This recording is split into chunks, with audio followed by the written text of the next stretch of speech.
Good afternoon, everybody. We are going to be starting the workshop shortly. So within about 3 to 5 minutes, I'd just like to ask that we wrap up our discussions and start returning to our seats.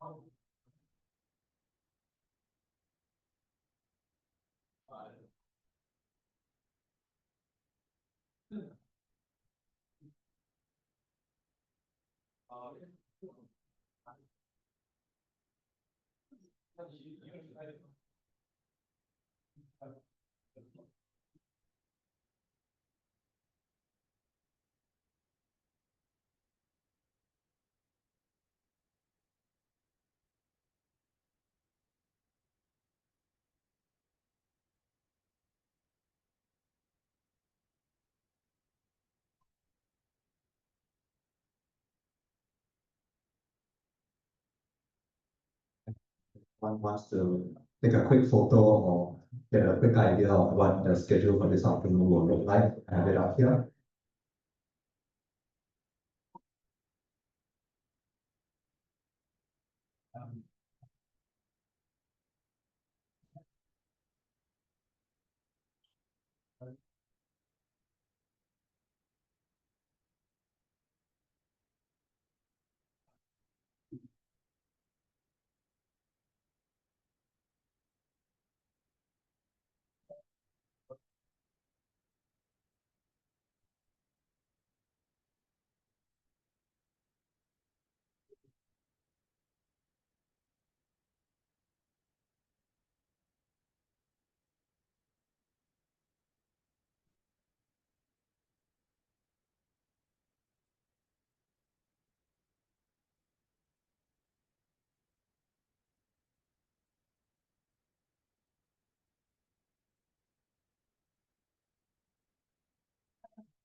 Okay, so very good afternoon to everyone here in Hangzhou and also those joining us online. Of course, we hope all of you here have had a great discussion at our networking lunch and poster session. And we have a packed schedule ahead and we're quite excited to share with you. We're looking at hearing from a number of eminent speakers, and actually we will also have another round of poster sessions during the coffee break at 3:20. So I think probably some of these poster presentations will also be sticking around, and so you can feel free to talk to them later during the coffee break as well. So I'm going to start off by putting the workshop into a little bit of context and giving some idea of the themes that we're trying to capture here. Right. So this workshop is titled Open World Navigation in Human-Centric Environments, but what exactly does that mean? Right. And so the dream of open world navigation, or our dream, is to build a general enough robot navigation system that we can take a robot and drop it anywhere in the world, and also, tell it to go anywhere using any kind of instruction ranging from coordinates to something more complex like natural language or language-based directions. And hopefully the robot is still able to reach the goal successfully. So basically we have diversity of environments and goal specifications. Right? With such a big dream, I guess the challenges are equally big because these challenges require us to handle diverse environments that may look very visually different, handle open vocabulary queries, and also not just handle open vocabulary queries, but ground these queries into the scene and to understand the rich semantics of different scenes. And so at the moment, humans are still better at doing these, which is why in areas like last mile delivery, which exemplify these challenges, humans are still prevalent instead of robots.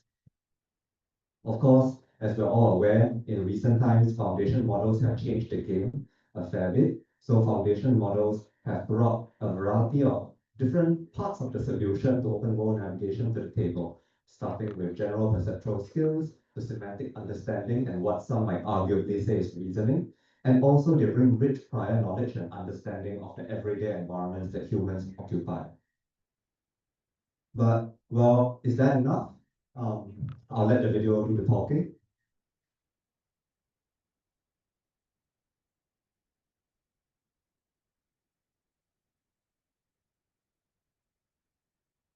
So here's a little blooper reel of all the foundation model-based approaches collated both from our group as well as from various labs around here, some of whom are also giving the poster presentation.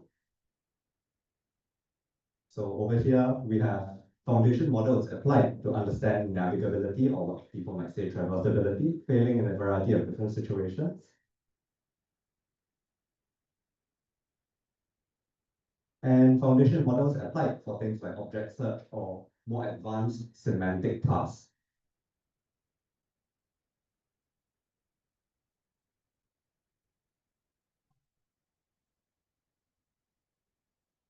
And these videos come courtesy of our contributors at HKUST also. And so what this really leads us to ask is whether or not open world navigation still is an open problem, even in spite of all the advances that we've made in foundation models. So foundation models have brought us a long way, but we believe that there is still a significant barrier of failures to overcome, as exemplified in the video. And this leads us to ask a variety of questions. Whether, first of all, we could build better foundation models just to overcome these failures, but also it leads us to ask a little bit more deeply whether the failures of these foundation models can be handled in a more principled way, rather than just stuffing more data into the foundation models and hoping that it will learn something better. And more broadly, it also leads us to ask whether failure handling should be a first-class citizen in robot systems. So previously, failure handling was a key part of systems that were built for, say, the DARPA Grand Challenge and all of these seminal challenges in the past. They are a key part of classical systems. This is something that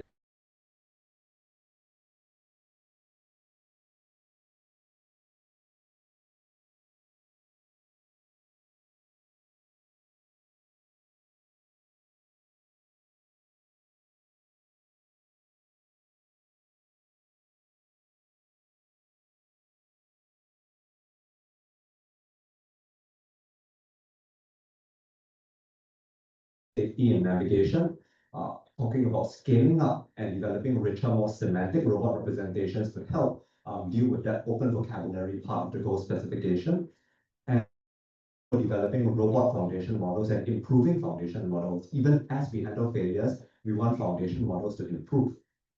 And we are looking at people we also have people here who are looking at using foundation models, human-like understanding of the environment, to do things like understanding science and using common sense of the environments and passing the semantic information from the environments.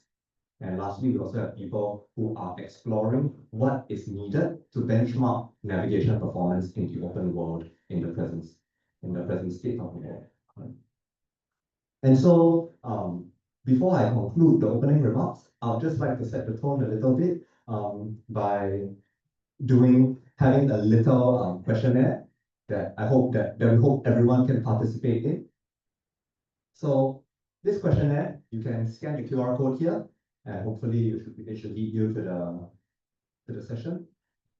Right.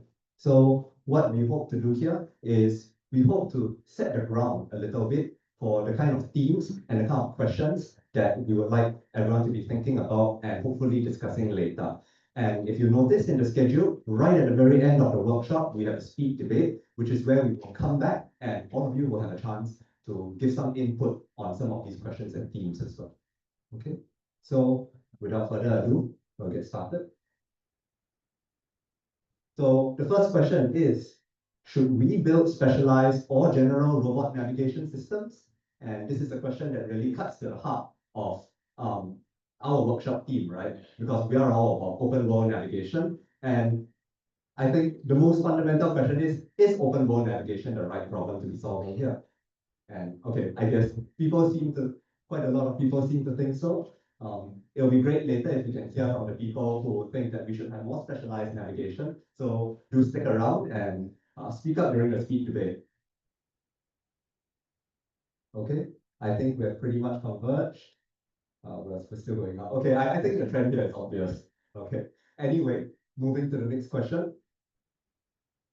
Do you think current works trade off robustness for generalization or vice versa? So here there are three options, right? You could say generalization or robustness, or maybe you think that actually both of them are increasing. Yeah. Okay. I think we're getting a little bit of a fight between increasing generalization and no trade-off. Okay.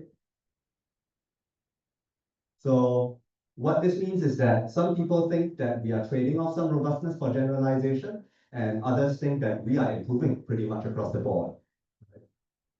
Okay, and it looks like even though it was a tight race at the start, we are getting more people who think we are sacrificing robustness for generalization. Okay, I think the trend is quite clear here. So now I want to ask, do you think we're going to have end-to-end or modular architectures for building robot navigation systems in the near future? Okay. The end-to-end seems to be catching up quite a bit.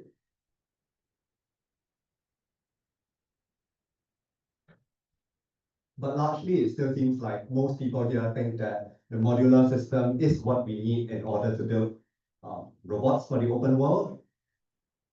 Okay, I think the trend here is quite clear. Now, this is kind of for you to freestyle a little bit. What abilities do you think foundation models should bring to the table for open world navigation? What do you think is critical or most useful for foundation models to contribute?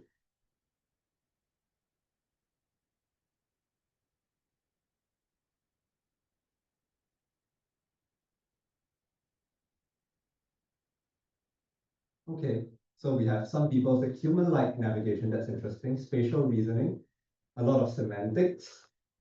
Common sense is scene understanding and common sense seems to be fairly, yeah, okay, scene understanding is one of the biggest things now, okay.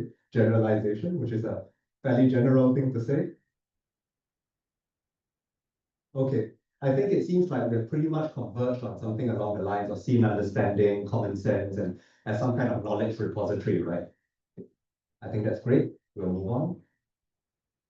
So do you think bigger and better foundation models are the alternative to failure handling? And just to give you a heads up, the next question is to ask whether or not explicit failure handling is something important. So, okay, I think we have a fair number of people who think that we should keep scaling up foundation models, so we should keep trying to learn from their weaknesses.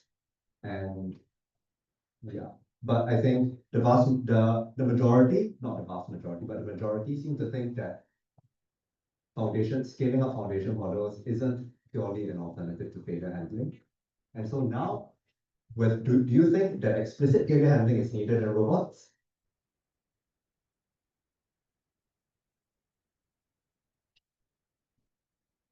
And so I think over here, it seems like there's very little context. The majority of the participants think that yes, indeed, we do need explicit failure handling. And the very last question here is, what do you think the biggest failures that you've seen in robot navigation are today? So this is for you to freestyle again, just for all things that come to mind.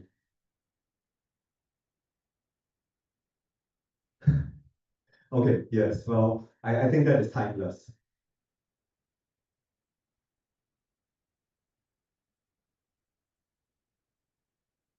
Yeah, and so I think definitely there's a lot of things here about safety and obstacle avoidance, even some like collisions, things that we thought we might have solved years ago, but that still seem getting lost. Getting lost even I think is a really timeless thing. Safety is definitely a big thing. Yes, it seems like we still have a lot of work to do there, unseen scenes. Yeah. And so actually later during the coffee break, we will be screening some of the failure videos that we just showed snippets of. And you will also be able to see in person some of these happening in real life on real systems. Okay, so this is just a little taste of kind of the themes that we'd like everyone to be thinking about. And without further ado, we will now move into the first talk, which is an industry talk given by Michael Cho, who is the co-founder of Protobots.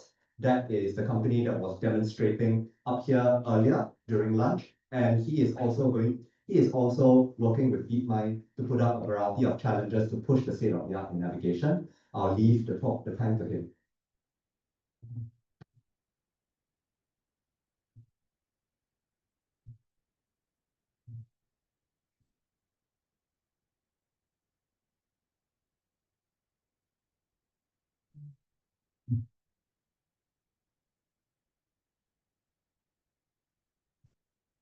Yeah. Hey guys, hi everyone. My name is Michael Cho. So I'm the co-founder of PhotoBoss Lab, and I know it's a bit confusing. People what it's a bigger thing. But today I just want to talk more about our efforts in indoor urban navigation. And so first thing first, I'm not a researcher.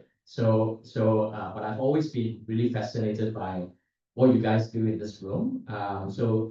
In fact, I actually co-host this podcast for Robo Papers together with Chris Paxton. Shout out to Chris. So on a weekly basis, we've been interviewing authors from cool papers that we come across, not just navigation, but a bunch of others. I think closing to 50 episodes.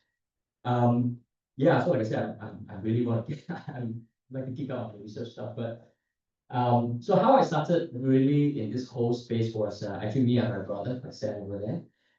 We were this is like maybe 4 years ago during the pandemic. We had nothing better to do. We decided to just build a cyber robot. Okay, and these are some of the earlier version. So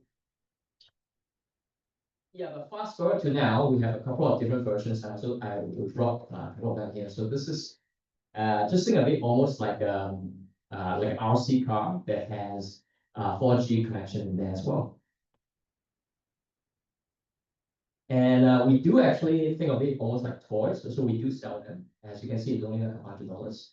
Um, but because these toys come with 4G, right? So what that allows us to do is kind of build like a real world game. Think of it almost like Pokemon Go in the real world. So we have gamers who basically control these robots and they'll pick up items in virtual items in the map. And as you can see, we've been deploying these at a bunch of cities. In fact, like this is like many of the places that these have been deployed. Initially, obviously, we deployed ourselves, but these days, because people are buying it, it's just like, I think it's closing into, have kind of lost count, but I think close to 100 cities now. And yeah, like I said, because it's a game, so we went viral multiple times on social media now. But our hunch, even though we were like started out building this so-called robotic game, our hunch was that the data collected in the real world could be useful. And so a few years ago, I was Googling around and found this paper, saw the Jusha, and then he asked me to go to this conference called Coral, which I went. Honestly, my first time going to any like conference, like so. And that was also honestly my first time hearing this word like teleoperation, I think. So, but then on hindsight, I realized what we're building with a robotic game is effectively kind of like remote teleoperation. So it really encouraged us to, I guess, like first open source some of the data that we started collecting from the game. So we did this last year, Photobots 2K. So it's basically around 2,000 hours of real world driving data collected in more than a dozen cities. And then along with that, actually that allows us to then like do the next thing, which is over challenge. So this is actually first time we did it was IROS and Accra this year. And the basic idea here is we basically take the top human gamers in our game, think of them as basically representing humanity. to take on like basically models that have been built by various labs, right? And unlike I would say most competitions that you typically find in these like conferences, the robots are not physically at the conference. The robots, in fact, are everywhere, right? In Kenya, in Singapore, in Argentina, and places like that. So you can almost think of it as real world evaluation. And also just to shout out to all the co-organizers, like I said, none of my team are researchers, so we couldn't have done it without many of the researchers who help out to co-organize this. But in case you're wondering, the humans are way better. So the top, I think 6 or 7 are all human gamers, and I'll say the research teams, or rather the AI models, still have a long, long way to go. But I think I'll say for me personally, what pleased me the most was that actually that we were starting to see like research that's being done because of that effort. So here's a paper that kind of captures some of the learnings. Here's another one. In fact, I think they train a navigation model on our data set, but more importantly, evaluated on the fleet of robots that we have around the world. I think that's another big thing. And so shout out to many universities that we're working with now. So, but like I said, we don't do any actual research ourselves. What we try to do in general is we do the stuff that researchers want it done, but probably shouldn't spend time doing. And so on that note, I do have 4 quick announcements that I was think maybe of interest to this workshop, all related to kind of urban innovation. So the first thing is maybe some of our open sourcing efforts. So I mentioned earlier, last year we did like 2,000 hours. So we actually just announced like this 2 weeks ago at Borrow, but basically we are doing collaborating with a lab from UC Berkeley. So this is actually curated from about 10,000 hours. I think there are more than 30 cities, if I'm not wrong. And they basically created it down to around 7,000 hours. So in this data set, you will find the front camera, the back camera, motion sensing, and also more importantly, what human gamers are doing, the so-called action language from them. Yeah, and then the other thing we are doing, which is, I myself have been thinking about for a long time, but we finally have the brand to do, which is open sourcing the actual hardware, right? So that robot I showed you just now will be completely open source. And this one we're actually working with, especially the guys from SIG Robotics. So SIG Robotics is a team from UIUC, and then also with labs from various universities. But when I said open source fully, I actually meant everything, like literally down to the electronics. So if you know what you're doing, like any maybe other manufacturers in, let's say in China or Shenzhen can easily build their own version and improve on it. So and in fact, we are actually in the last 1 month, we've been working very closely with the guys from Hugging Face to make sure that both the data set and also basically the hardware will be fully compatible with the robot, right, on Hugging Face. So I think hopefully in the coming weeks we have some announcements around this together with them.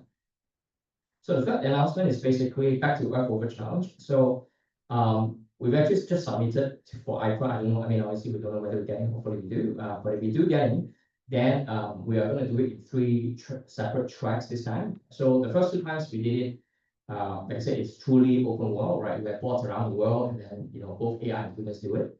We have 2 more tracks this time. One is actually shout out to Shesu from George Mason University. So they've set up a really cool, even though it's indoor, but actually really like rough off-road like terrain. And so that's a separate track. And then also the last track actually from Songkong and the team from NYU. So they're helping with basically an indoor environment. So I would say what we're trying to get to for Over is maybe one model that tackles multiple different environment and terrain.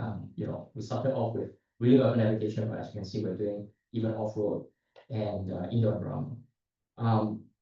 And I'll say that for the last thing that I myself, I mean, Joe just now was saying about Lava Challenge. So I myself is really inspired by what like Lava Challenge was able to like encourage like the self-driving industry to get to, and then also for those of you who've heard the ARC prize. So I think these things really move the needle in terms of advancing open science. So I'll say the last announcement is that we're having this so-called grand challenge. So the regular Alpha challenge will still happen in mobile conferences, but the grand challenge is as follows. So basically make it super like ultra marathon style. So for those of you who don't know, like Berkeley to Stanford, basically the campus from Berkeley to Stanford is around 40 miles. So, and in fact, that's what we've been doing the last couple of months. We've been basically trying to get human gamers to drive exactly that tiny toy all the way from Berkeley to Stanford. And so, I guess along the way we went viral a couple of times on Reddit, so people are starting to follow it around. But yeah, so this is like kind of how it looks. I don't know whether it's in Berkeley or like Oakland somewhere, but essentially we have a pretty like dedicated team of human gamers. Actually, most of them are, I think, from the Philippines. So they will remotely dial in and control these toys and then try to get like literally like 40 miles all the way from Berkeley to Stanford. And the reason why we are trying to do that is in a way to really explore what is the limitation of what human can do, right? With just a front camera and a game controller, right? Sitting halfway across the world. And so we managed to put it off after multiple attempts.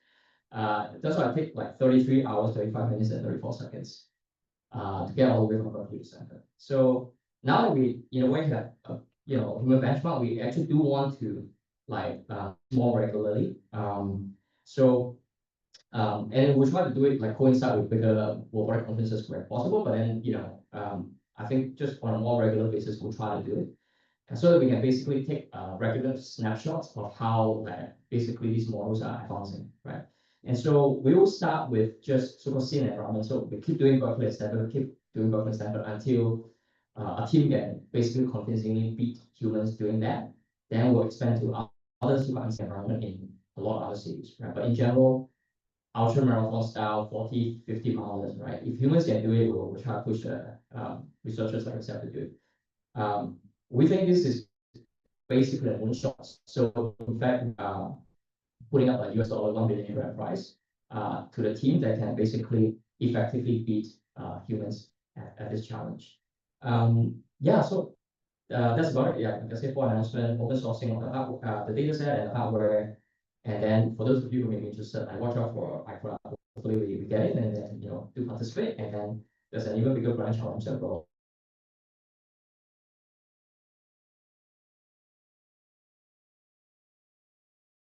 Okay, Michael, we have a program time for questions. So if there are any questions, we can take maybe 2 or 3.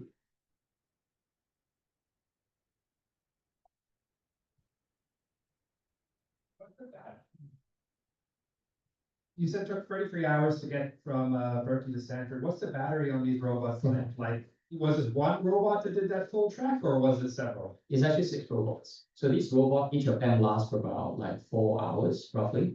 So what we did to get those 33 hours is that they're basically like 5 or 6 checkpoints. And then, basically once we reach the other checkpoint, the second robot is already placed there. So what we make sure is that there's zero human intervention and no one is supposed to ever touch the board. That's why it took months, right? These boards get kicked around, especially around Oakland, actually.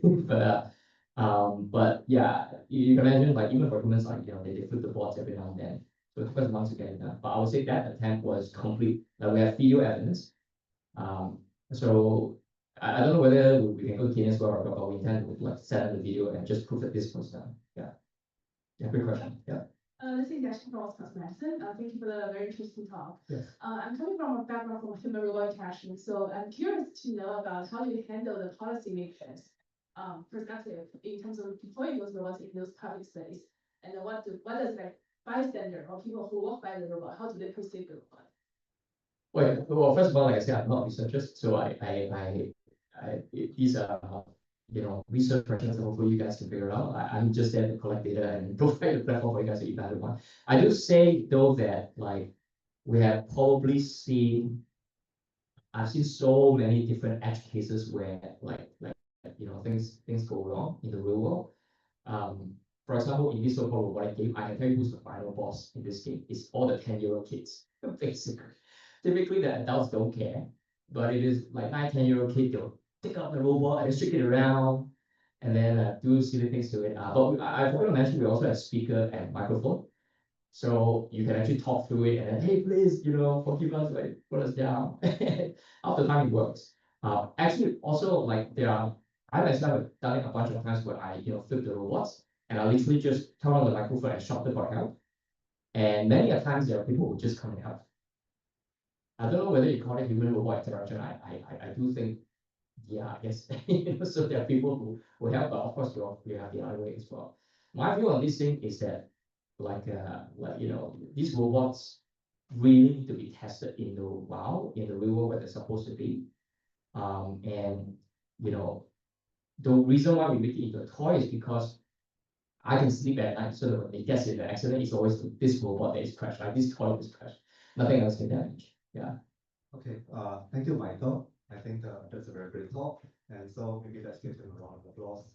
Now, moving on to our first keynote talk. Our first keynote talk is Omar Lama from Airlab at CMU. Is the work done at Airlab, and Sebastian Scherer and Wang Wenshan was supposed to be here to present. Unfortunately, they were unable to make it. And this talk does closely relate to a lot of Omar's work, so he will be talking about it. Wenshan will also be available via Zoom later to answer questions if you have any of them, if you have any questions for both of them. Thank you for that introduction.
Okay, sorry about technical difficulties, but we're back in business.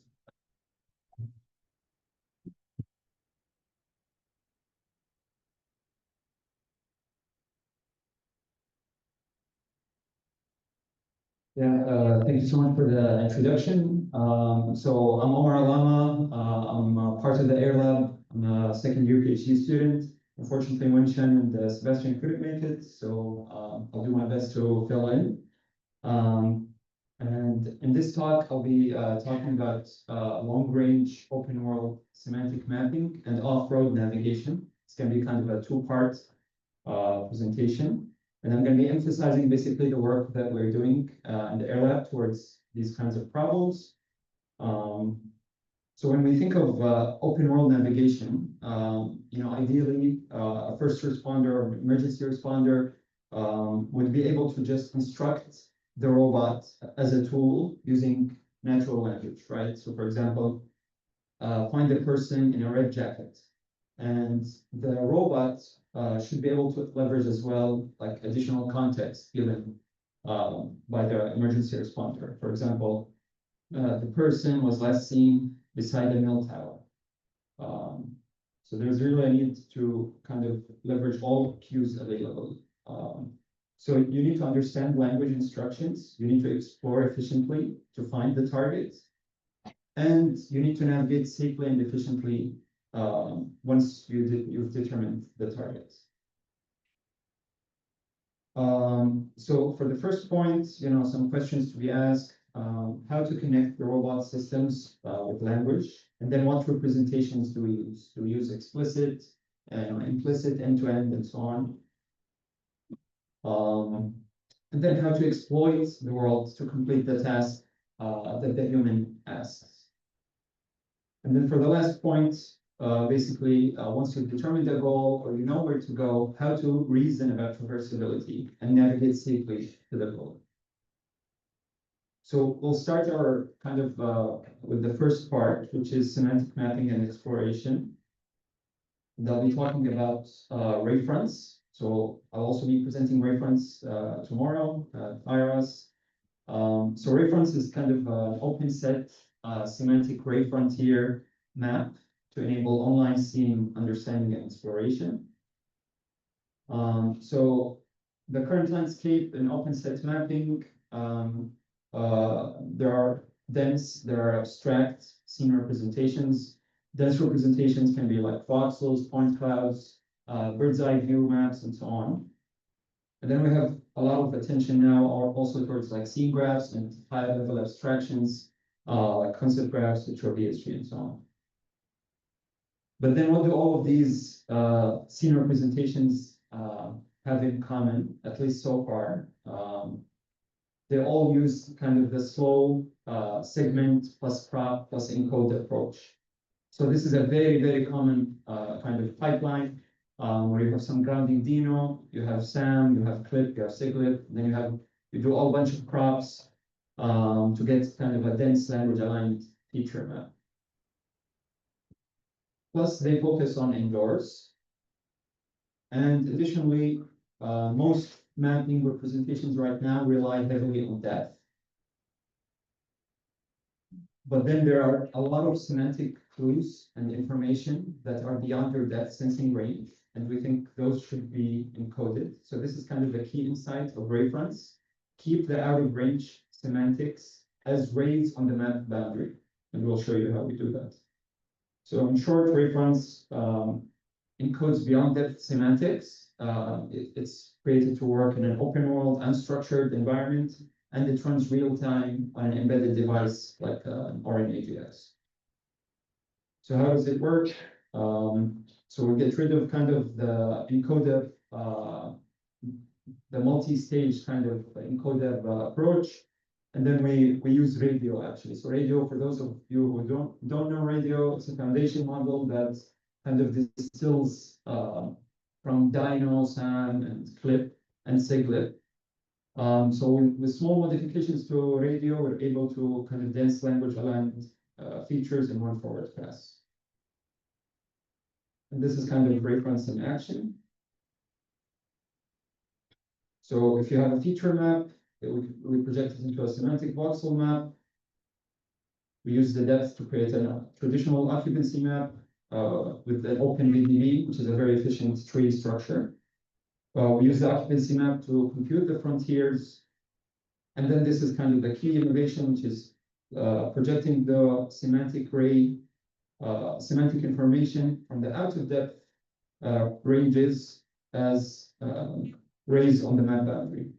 And what this allows you to do is you can query the map with images or with text. And if the query was seen in the distance, our array will highlight, and if it was seen within close range, voxels will highlight. So we also we got kind of tired of conflating planner and mapping performance. Actually measure the mapping performance independently of the underlying planner. So we propose a new metric, SCVR, search cut volume recall. I'll spare you the details in the paper, but and shortly, like SCVR rewards eliminating search volumes. So it's measuring correctly cut down search volumes, independent of any planner. We evaluate on a bunch of mapping baselines like semantic frontiers and semantic poses. This is kind of We also, in our evaluation, we kind of evaluate how wavefronts reduces the search volume using these rays. And we're showing that, you know, a reference is superior to the evaluated baseline. More details in the poster session tomorrow. And it can run 9 Hertz on Orin AGX. So to conclude reference, you know, you don't need to crop and encode. We can encode once with a single encoder. And we don't need to throw away these valuable far-range semantics. And we can measure mapping performance independently using SCBR. And next is kind of Raven. So this work leverages wavefronts and creates a behavior tree planner on top of it for resilient aerial navigation via open set semantic memory and behavior adaptation. So this work is still under review.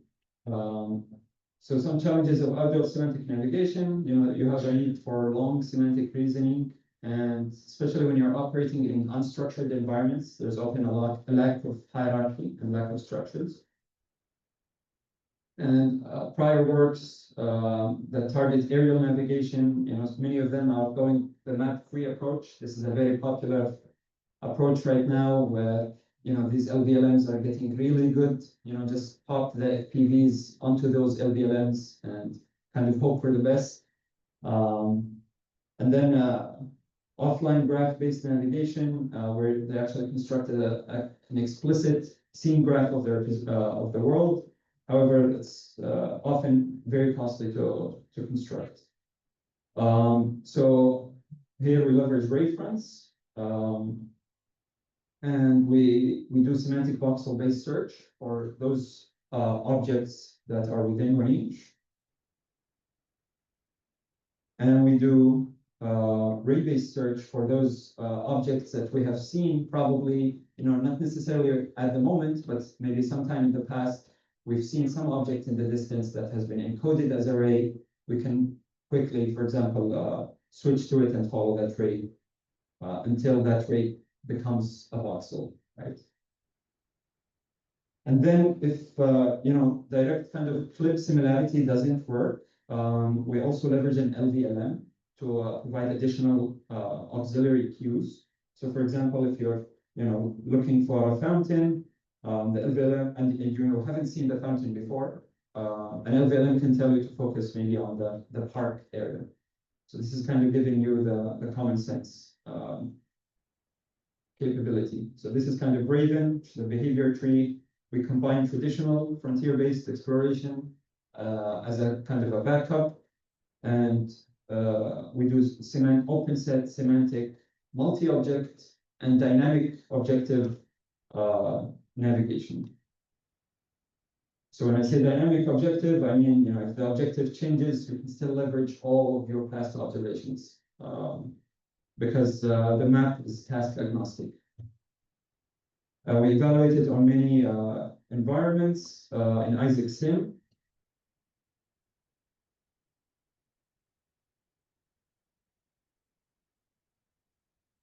And this is again showing Raven, how it's able to find multiple objects, field tank 1, field tank 2, while the other kind of baselines that just use FPVs plus LVLM or just use semantic frontiers kind of struggle. More details about the evaluations in the paper. We also conduct real-world experiments where we fly a drone and deploy Raven on the drone. And here we're looking for a water building, and now we're looking at a red building. So yeah, so this kind of wraps up the semantic world representations and navigation. For the next part, I'll be talking more about the traversability. This is a lot of cool work that's done by Wenchan and Basti and with my colleagues at the Air Lab. So for traversability, a lot of the work that we do, we collect data sets and we kind of target the traversability task itself. So for example, this data set is called tartan ground. And actually reference was also directly on tartan ground. So there are, as you can see, there are many diverse environments here. There are pre-generated trajectories. They have RGB, they have LiDAR, they have IMU, and it's a fully automated pipeline. So even if you have kind of another asset or mesh from Unreal Engine or whatever, you can actually port it over and have an automatic data set generated from that scene.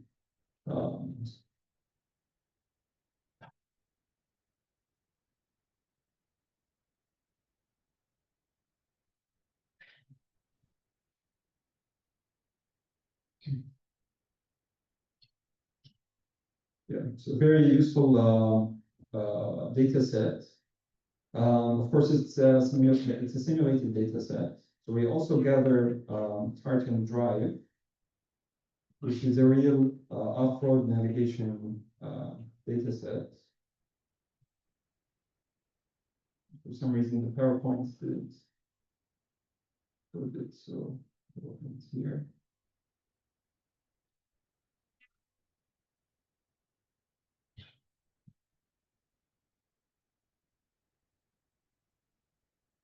So for this work, we kind of leverage our UGV and take it to spin in a lot of off-road environments, and we collect IMU, LiDAR, RGB, and so on.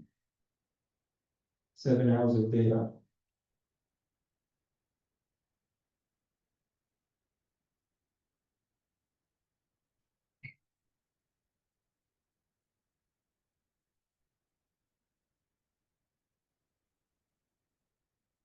So this data is also open source.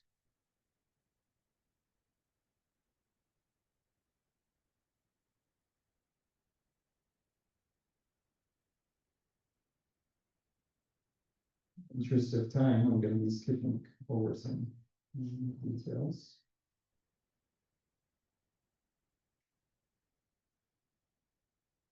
And we collect, trajectories at various kind of speed ranges. About the time of day varies. We vary the time of day and so on. And here we can really kind of see the diversity. And obviously, the reason we're collecting this data is, because we want to kind of tackle the off-road navigation problem, which I'll talk about next.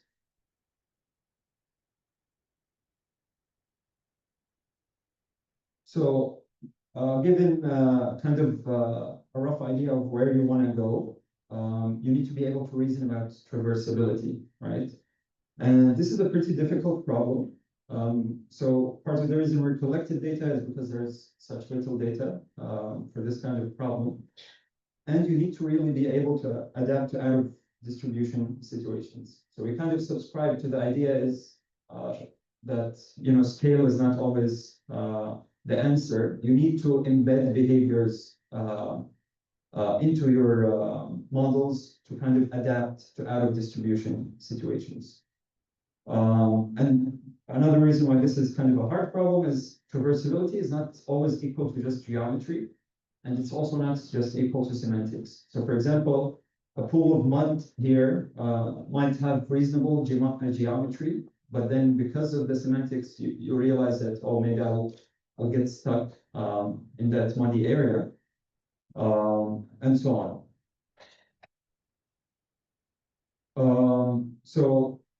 We leverage visual features from foundation models.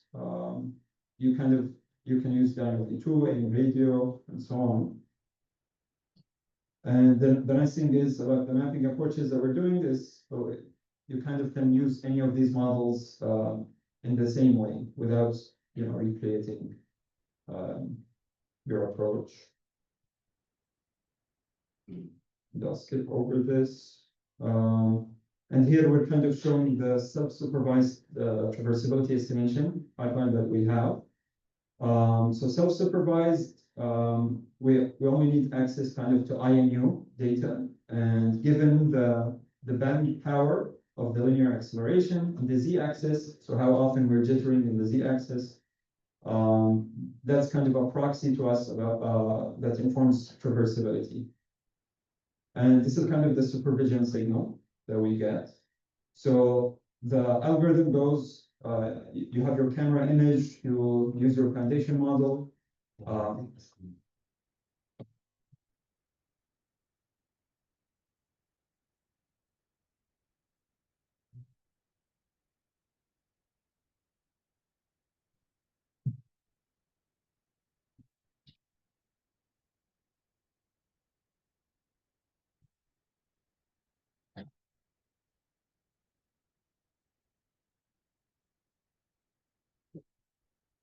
So given your camera, your RGB image, you extract the features using a foundation model, you project them into a bitmap.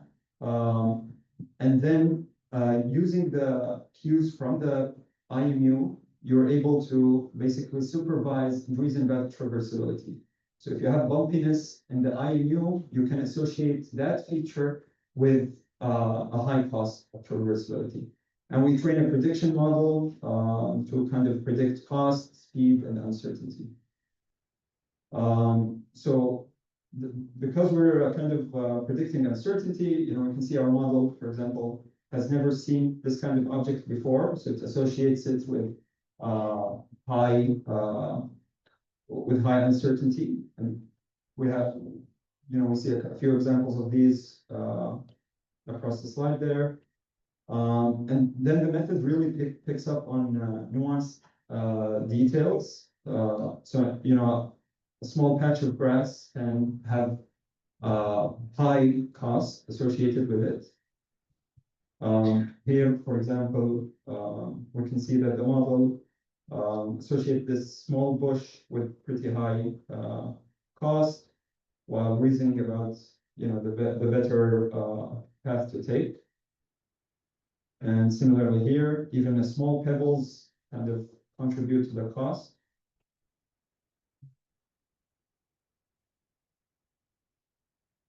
And then this is kind of the speed map. So our method can pick up that perhaps I should switch over to the next lane to kind of be able to traverse much faster. And then the adaptation is really key here. So if a feature, if you're in an unknown environment and you encounter a feature that you don't know about and you do happen to go over it, in the next lab or next time around, when you see the same feature again, you'll be able to recall that that feature was associated with kind of a high cost, and you'll be able to kind of avoid it. And on the other hand, if you're in an unknown environment and you have very high uncertainty, you can have pretty low speed, conservative speeds. But then once you learn that this is kind of safe to travel over, you can increase your speed further. So, and the adaptation goes both ways.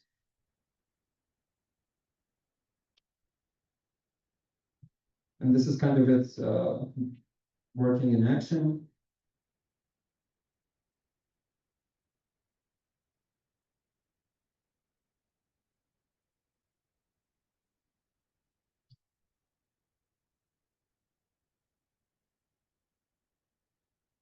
So to summarize, open world navigation requires a vivid representation of the world. We're exploring a myriad of possible representations. Our algorithms to efficiently explore unknown areas and exploit known areas. We need to be able to reason about traversability without large-scale labeled data. Future directions that we are thinking about is understanding more complex natural language instructions. So how to kind of leverage all of the cues that are available to you. Incorporate common knowledge of the world, basically have strong priors, and make it more general. Develop a model that can solve multiple tasks for different platforms. And it's an amazing team behind all of this work. Shout out to them. And with that, I'll be happy to take any questions.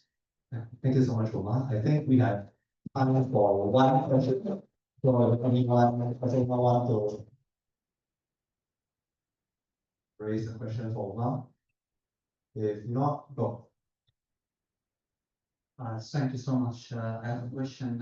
I'm wondering how you usually fuse high-level features into geometric and representation. So in terms of, for example, radio in your first work or last one, when you have maybe a different foundation models representation to Yeah. Yeah. So we typically kind of just project the geometry and then kind of associate the semantics with that geometry. So if you're doing point clouds, for reference, we're doing voxels. So you'd associate every voxel, which already has like an XYZ, you would associate it with a feature vector. And then the case of some of the basically every pixel with the semantic feature. I hope that answers the question. I think we don't have any more time for questions, but I think Omar will be around. You can feel free to talk to him during the coffee break. So thank you very much, Omar. And now I would like to invite up Wang Jiaming from NUS. So if you recall, Michael earlier was introducing the Earth Rovers Challenge, which took place at ICRA earlier this year. And Jiaming leads the winning entry from the National University of Singapore. He will talk a little bit more about how exactly he achieved that. Hi, thanks, Raul, for the introduction, and thanks, Echo, for organizing this very cool challenge. So yeah, I present the system we call Jenny that we actually with this year's challenge, and this also exactly that right now. So yeah, just now I think you have seen also some videos from Michael's team that this also a challenge. It actually deployed this small robot across all over the world, and this time for this challenge, I think it's 6 countries across 3 continents. So one challenge is that this terrain or the environment is very different for different countries. And what makes this more challenging is that the it's a low-cost platform, so the sensors are quite noisy and currently low onboard compute. So everything has to be transmitted to the server and then sent command back, which makes the runtime frequency only around 4 to 5 plus in our experiment. So yeah, we actually started by trying a lot of things. We first tried the classical navigation pipelines, like the trying use SLAM systems to build a solid map, and then use the map to navigate around to do the planning and navigate. But unfortunately, during because of this latency and the sensor noise thing, we could not really make the SLAM system work well. Maybe sometimes locally, but we can really good estimation of the surrounding environment. And also we also tried to do this end-to-end learning, because recently we have saw so many papers that claiming that they can do this end-to-end and solve the problem. So we tried it, but unfortunately the issue is that in order to train a really generalizable policy that can generalize across so many environments, you need a very diverse data set. And unfortunately, one good thing is that actually Michael's team also released a quite big data set, and we tried to use data set to train, but as you can see here, if we plot the trajectory viewpoints, we project it into the future, what we plot here is the future viewpoints. And if we project it into this image, you can see it's most of the time it's off the road. So yeah, this is actually after we do the filtering and stuff. So this we cannot train a meaningful policy out of this data. So in the end, we resort to a mapless modular system. So the idea is that we trained a traversability prediction model that given RGB image as input here, we predict the traversability score as shown on this image. The red color indicates high traversability, meaning it's considered safer for the robot to traverse on. So then based on that traversability map, we project it into a BV map or top-down map, and then we sample trajectories on that. So our hope is that this first component will handle this generalization problem, and then after this model, it gives a more abstract space such that planners can easily plan. So I'll talk about these two modules in the following slides. So for the okay. So for this traversability prediction model, we actually it was built based on the SAM2 model, the segment anything 2, because we thought this traversability is highly correlated to the semantics, and since SAM2 already have learned a very good semantics feature, so we can use on top of it. But one issue is that it requires like a some sort of prompt, like a key points or mask, in order to give you the mask. So instead of using that, we actually dropped this mask encoder or prompt encoder, which trains with an optimizable token, like this token here, that kind of once optimized, it will be fixed. So this token indicates the some traversability encoding. So in order to train this, we collected a small data set. Actually, it's a subset from the robot release data set. We kind of build this semi-automatic data annotation pipeline that automatically annotates the traversable path and the human to manual corrections. Then we compared our trained model with other systems, other solar systems. So we considered so this on the left, it shows a qualitative comparison. So you can see that the VLM and the SAM2 not performing very well, and the SAM1 actually accepts this text prompt. So we use like paved road or something like that as the text to query where is the traversable area. And you can see the difference between ours and the SAM1 is that for our model, we actually assume that the robot is standing in the middle of the bottom. So then the area should be directly navigable from that point. Yeah, but for the SAM, you can see that it also masks the other area that is not directly traversable as good, which doesn't really fit in this situation. And we tested this model with our small curated data set, and it shows strong performance across different settings. Like we tested with different environments and with different weather conditions. It generalizes quite well. And also this test, the challenge actually was tested in the cities that is not in the data set. So it actually generalized well for the things that was not seen. Then next, for the path planning part, actually it's a quite simple planner. The idea is that we first sample trajectories from the BV map, then we evaluate using the cost function. So the cost function has two terms. One is from the traversability score, and the other is the goal-directed cost. Basically, we want the trajectory to be aligned with the goal.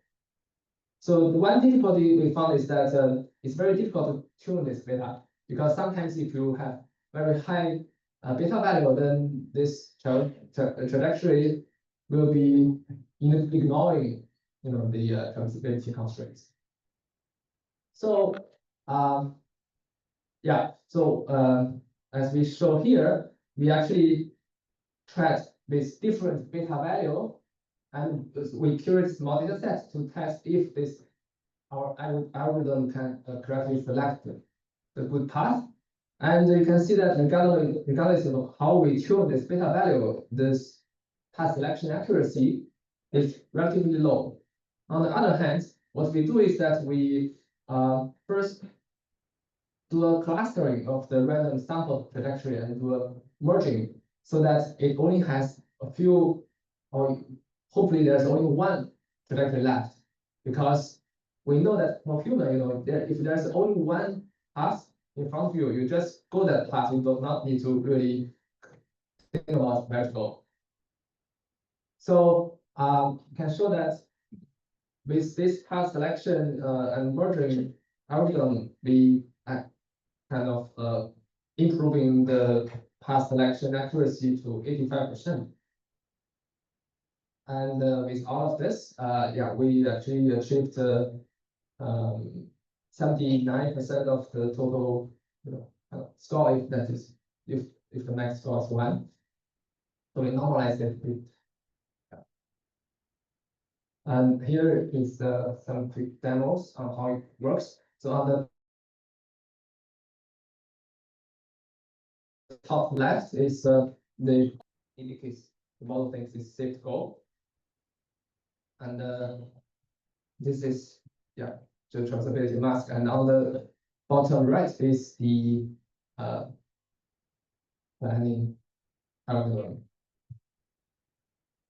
So this, you can see actually it's during running, it still perform quite robustly. And fast forward.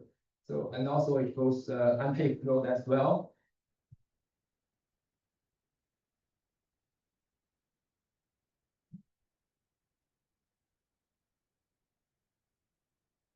And actually, if there is paved road, so it will prefer the paved road over unpaved road, which is nice property.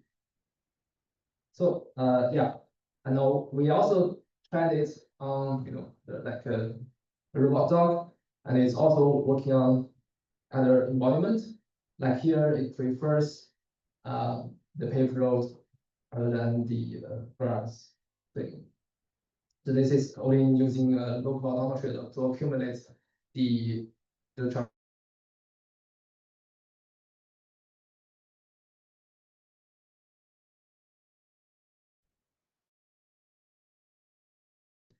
indoor environment. Like here,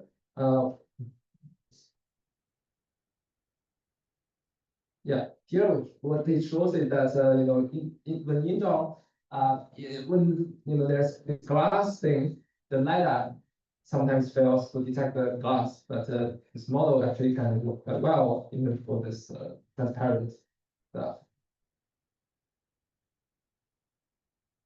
So some of the limitations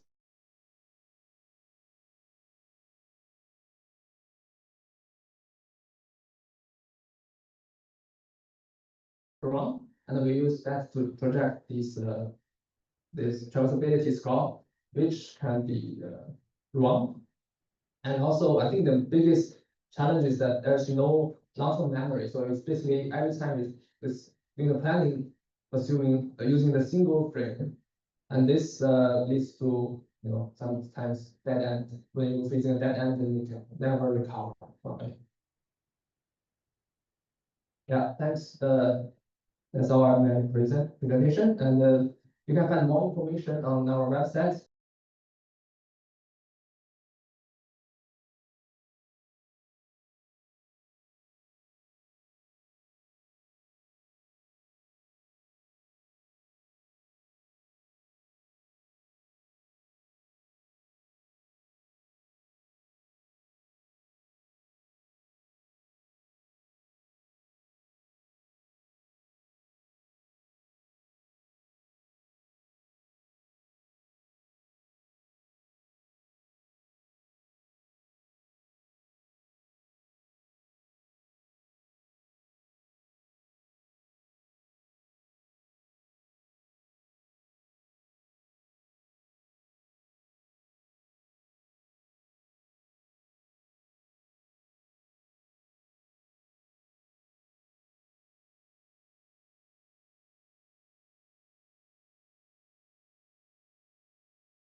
for example, here I'm standing here, then even though this ground is traversable, but if I'm a wheeled robot, I should not directly go there because there's this step here. So it should only mark on this part as traversable.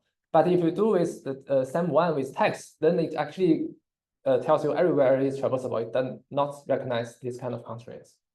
And for the second question, we actually annotated about I think 15K images. But that is quite fast with the annotation pipeline. Yeah. Thank you. Tirtha, can you hear us? Yes. Okay, great. So I will just briefly introduce Tirtha, who is probably fairly familiar to some of you here. So he's a senior researcher at CSIRO down in Australia, and he has been leading a team working on failure handling at a system level in unstructured environments. And so I think he's been doing very interesting work, and it also really is a perspective that we want to share on how we should deal with failures in robot navigation systems. So, Tirtha, over to you. Tirtha, Thank do you. want to share your screen first? Yes, I'll share the screen.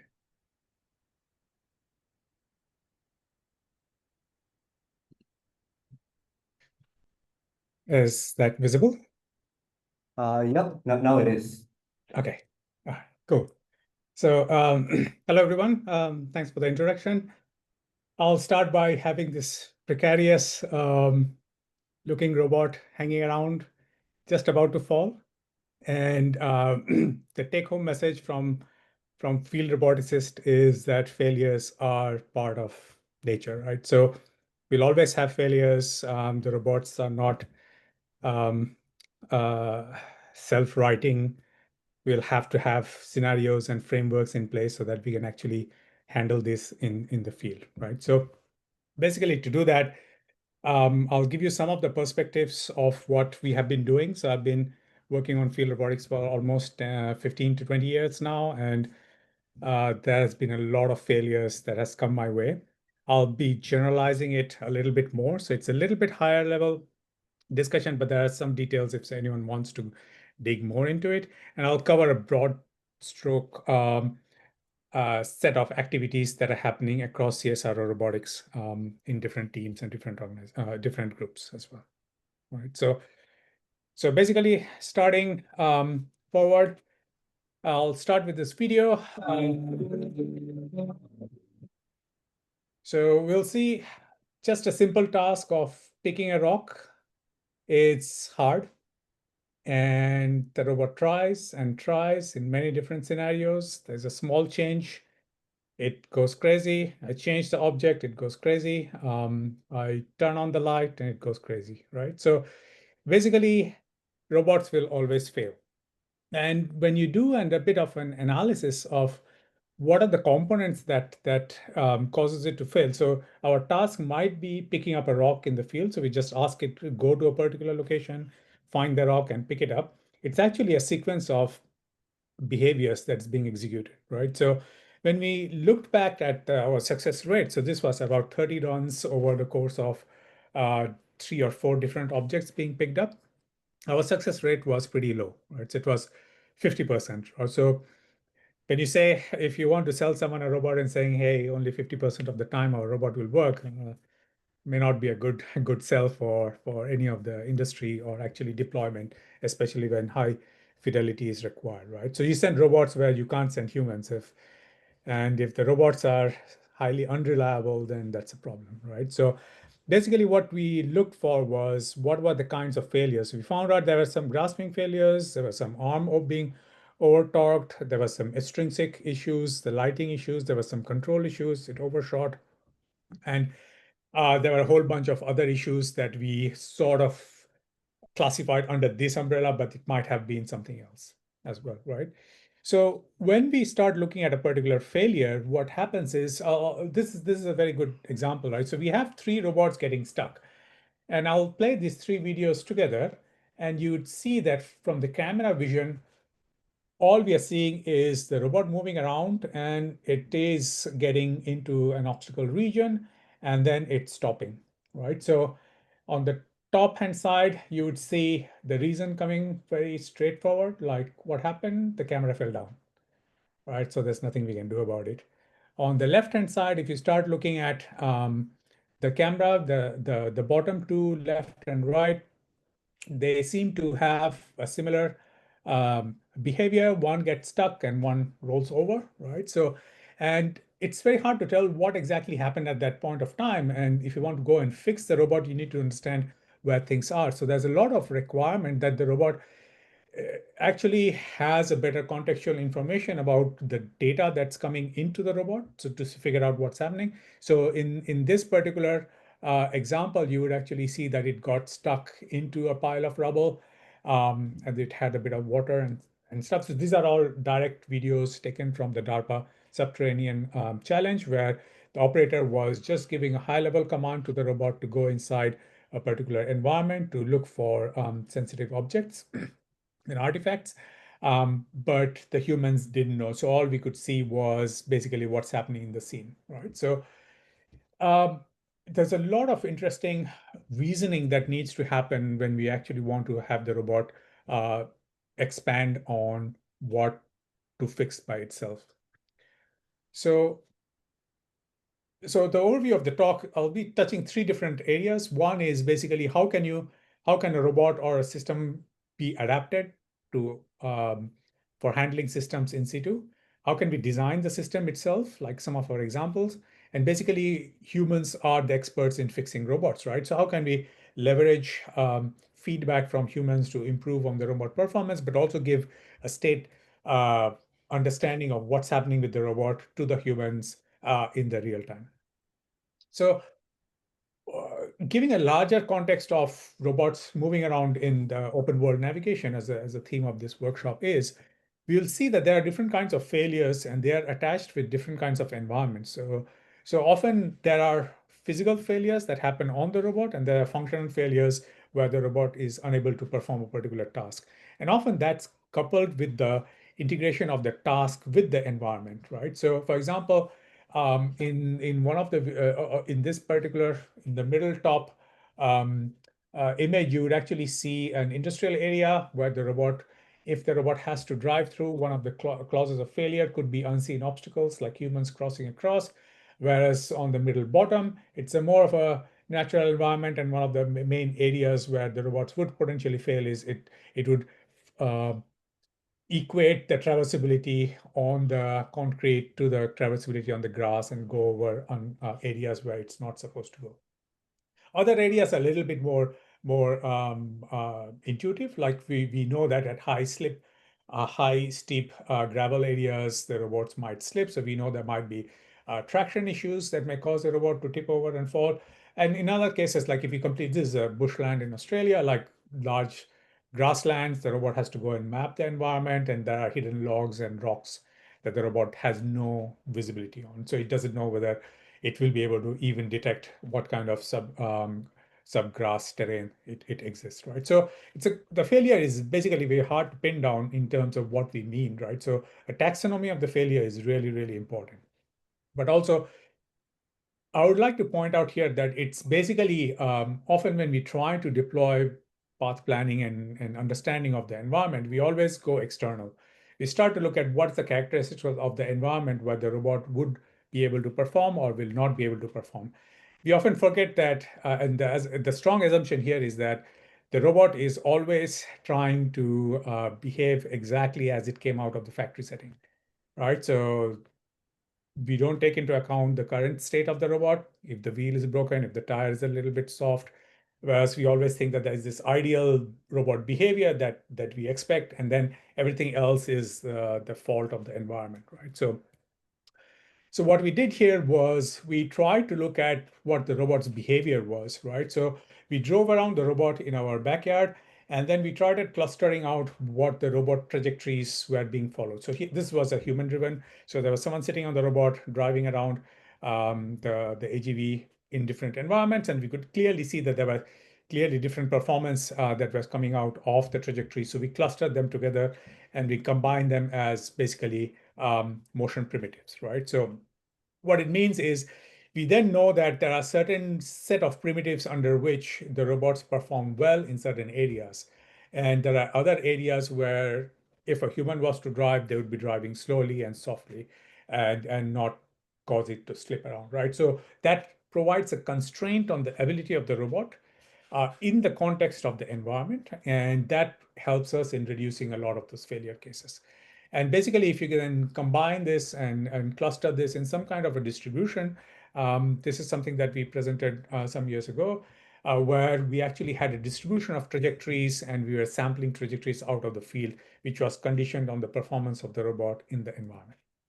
Right? So basically, you would see that the robot would automatically switch its behavior when it's moving around in different environments. So this is what actually led us to a slightly better performance of the robot by looking at the contextual information in the field. Right? So it adapts itself to the environment based on its current feedback. Right. So what it helps is like if the robot encounters a particular failure. So we gave it a scenario where the wheels, one of the wheels was broken and it went flat, and we could clearly see that the robot was performing like a left steering behavior, right? So if one of the wheels is stuck, obviously it will be moving in a slightly non-symmetrical behaviors. And you could actually capture that under the distribution of the trajectories. And here on the bottom, you can actually see there is an obstacle field, and the robot has to execute its path planning based on this modified set of trajectories or the distribution of the trajectories based on the conditions that the robot faces. And this could be built up over time by the robot itself, trying to figure out that some of the wheels are a bit stuck or muggy, and then it'll try to figure out which directions it should move, right? So it easily leads us to a scenario where it does this left turn, and you could see when there are no obstacles, it has more uniform left turns happening. And when there are obstacles, it's able to actually vary that left turning behaviors, right? So that's one way that we can extend the life of the robot in the field. The other way where we found was really interesting was we built a modular setup where we had a modular wheel which had its own compute, which had its own battery pack, and we struck them we stuck them together to form a particular morphology and brought it into the field, right? So basically, if you see here, the robot is moving around in a really challenging environment. So it's a backyard in a creek. There's a slope here, goes to an actual creek, which actually has a platypus. Some people have seen it in our backyard. And you can see that when it's actually driving through, it has to take into account the scenario that it faces. There are vines, there are like thin obstacles, there are dead branches around. It has to go into the grass. So there's the set of failure modes are completely it's an open set, right? So if you want to go into open world navigation, you have an open set of obstacles. So instead of looking at classifying all the failures that the robot could potentially face, we broke it down into a scenario where we could actually look at what was the failures happening at different actuation levels. So here you can see there are 4 different motors. Sorry, 3 different wheels. So each of the wheels has 2 different motors. So the combinatorially, you can actually have 6 different motors, and we're just looking at motor failures, not computer battery failures. And we started looking at what would happen if one or the 2 of these behaviors or motors start failing, right? So for example, we can actually have like a cascading failure tree where you start seeing certain behaviors or certain characteristics of the motion of the robot being affected due to these particular failures. And we presented this for the International Astronautical Congress in 2019, where we showed that if you have this kind of modular systems and if you have this characterization of the modular failures, you can actually switch this modality. And I'll show some of the interesting results here. So if you have 4 different steering options, you can actually collapse them into different driving modalities, right? So you can have the center of mass right in the middle, or you can have the center of rotation at the axle in the middle at an angle. So you can play around with this kinematics of this mobility and then parse around that by rigid body transformation, you can actually give it specific commands to specific wheels in terms of turning radius and drivability, which then allows you to have a conditional way of looking at what the available motion primitives of this platform would be, given the fact that certain mobility, some actuators are a bit broken off, right? So, for example, if let's say the robot can't move forward, then it's adding to the friction. If it can't move forward and the robot has to turn, it better move in such a way that it minimizes the friction, right? So you can actually have this analysis. And so here is the results that we looked at, and I'll play them one by one. So this is a really challenging environment. The mass of the robot is not very high, right? It's really very lightweight. It's 3D printed. And so its traction on this grassy surfaces is really low. So it slips quite a bit. And so what happens if you have 4 different wheels, they are able to go moving forward by stabilizing itself, right? And all the control is happening in a distributed fashion by a central controller inside the robot itself. So the robot decides where the wheels should go, and each of the wheels are executing it in a slightly different way, right? Which means that there is an error in the desired motion of the wheels versus what the desired ask of the wheels is. So what happens when there's a drive failure? You would see here that we have locked this wheel traction. It does have a steering ability, but because of its traction, it's actually causing the robot to get stuck, right? And then we had a different failure where we allowed, oh dear, I think this is the same video as that. Sorry, I'll get back to this steering failure. Wait. So this one. Sorry, I had an error in selecting the videos. Sorry. So if you look at this video and you would see that, well, all it's happening here is there are 3 robots, 3 wheels, which are quite capable of building the robot forward, but there is a significant drag on one of the modules. So we also looked at scenarios where we could actually eject the module out. And then we see that because it's changing kinematics and drag coefficient allows the robot to be a bit more lighter, that reduces traction, but because of the drag, because of the loss of the drag, the robot is actually able to go forward, right? So not only are we looking at basically how do we reorganize our robots, but we can also think about ejecting or locking or finding other mechanisms in the way we design our robots so that we can eject these failure modules. It also helps us if the robots actually are serviceable, which means that all we need to do is to take off that faulty module and put in a new module, and the robot is easier to repair, right? So when we actually had that behavior moving forward, we saw through simulation runs that we were able to have the length of the traversable path of the robot much higher than if we were considering the full robot, right? So this was a simulated example. This was a simulated experiment running 30 iterations of point-to-point navigation, and there was a probability of 0.01% failure for each of the motors over time, right? So we started our simulation, and then at each time step, there was 0.01 probability failure for each of the motors failing. And as soon as one of the motors failed, it went into the cascading failure mode, and then it continued by changing its behavior or by ejecting it and then figuring out, right? So we could see that if we did nothing, the robot's traversability is actually limited to around 35 meters, right? So these are simulated meters. And if we just did local reconfiguration, like locomotion reconfiguration, where we moved around the point of traversability or point of rotation to the failed modules, we were able to increase the rate at which, increase the length of the total traversability of the robot.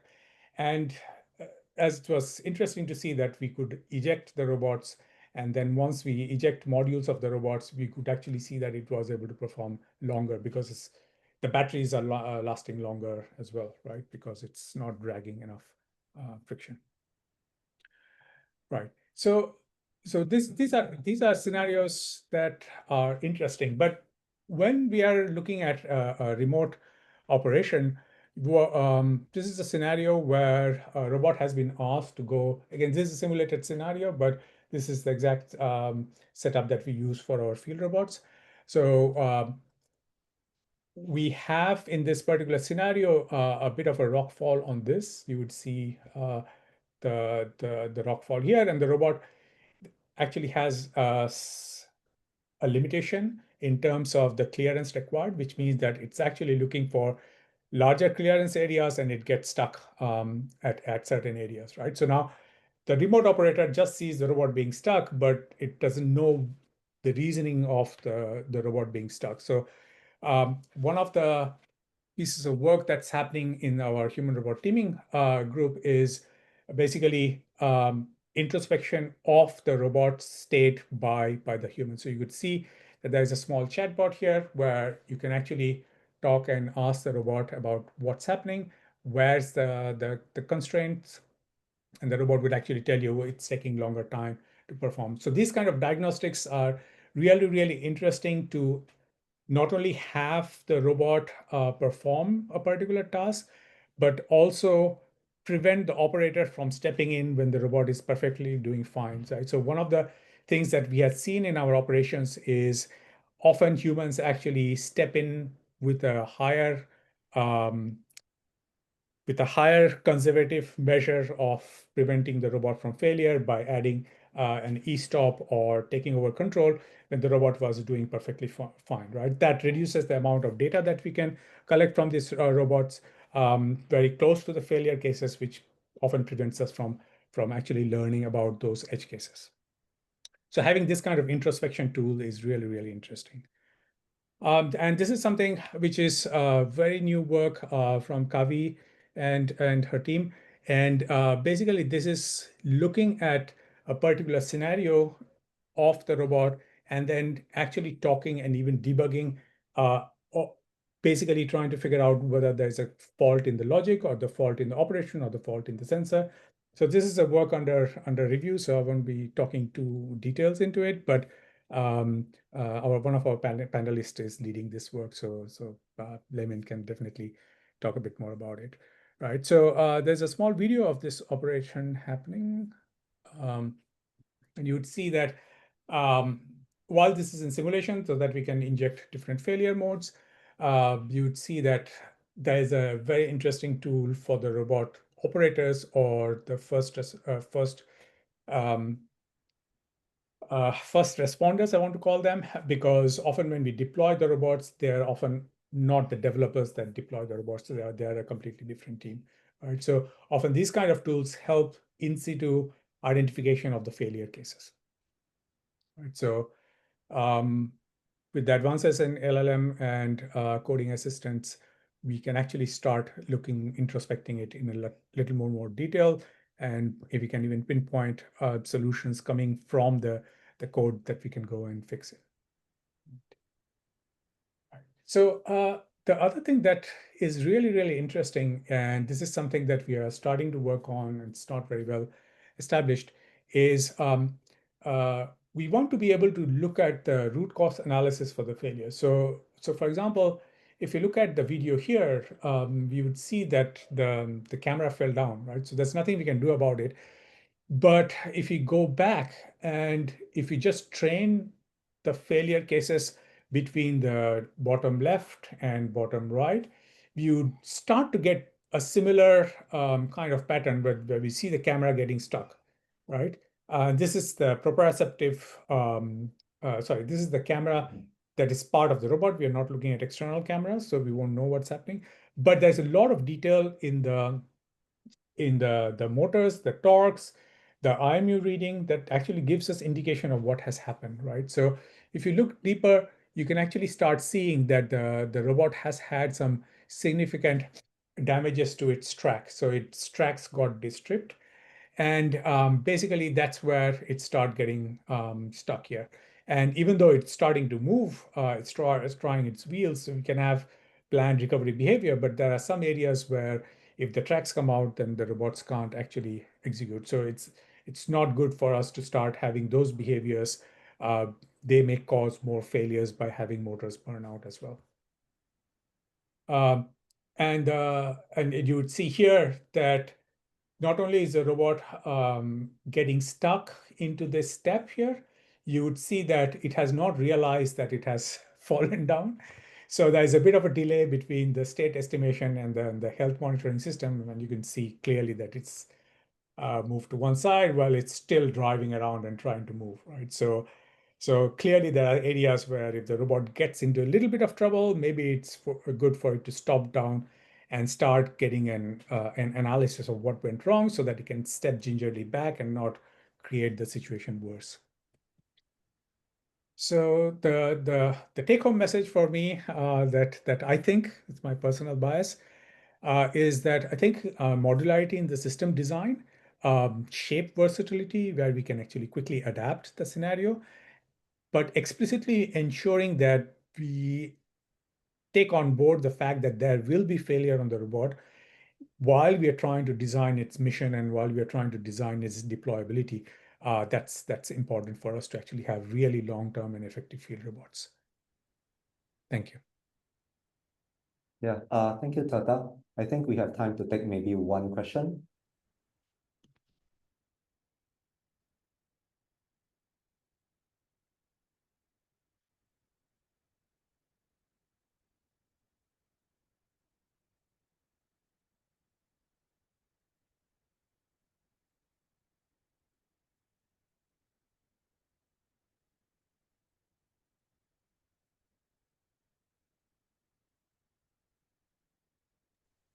Then I think in the interest of time, we'll be moving on to the coffee break.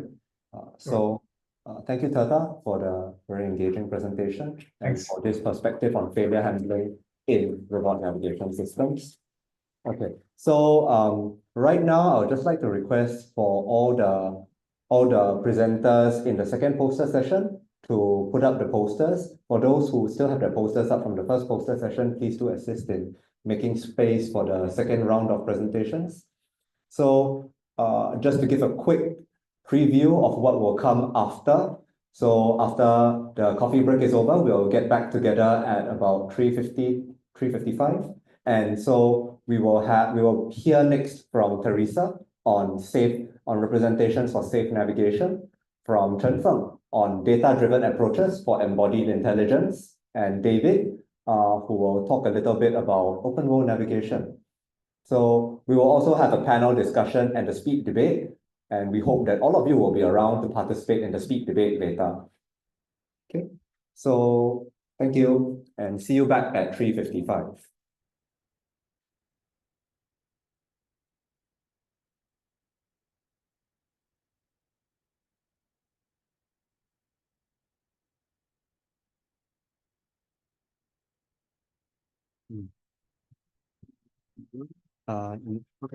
Okay, we have.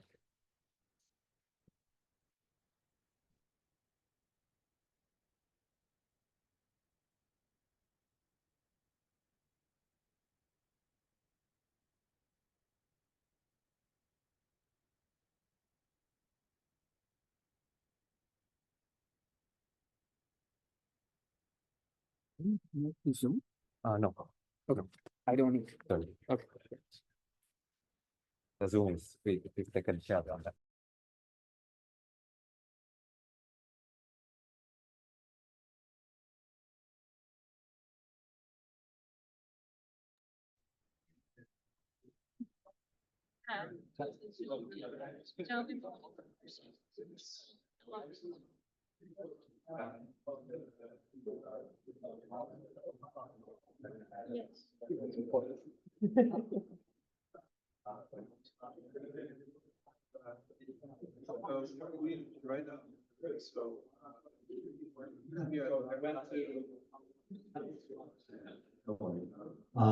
And we will have Sam from Protobots here, showing off the Protobots driving in more cities again. So once again, if any one of you is interested in driving a Protobot somewhere else in the world, please do come to the front and Sam will show you the boats.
Going to restart our workshop soon, within a minute, within a couple of minutes. So a minute before we restart our workshop, I will also start playing submitted video of failures. So in case you're not aware, our workshop is also accepting submissions for failure videos, highlighting different types of navigation failures for different types of tasks. And this is one of the videos that we found to be particularly interesting and want to spotlight because it looks at failures in semantic navigation tasks, which is a very hot area these days where people are applying VLMs to do a variety of tasks like object search, kind of open vocabulary, visual navigation, visual surveying types of tasks.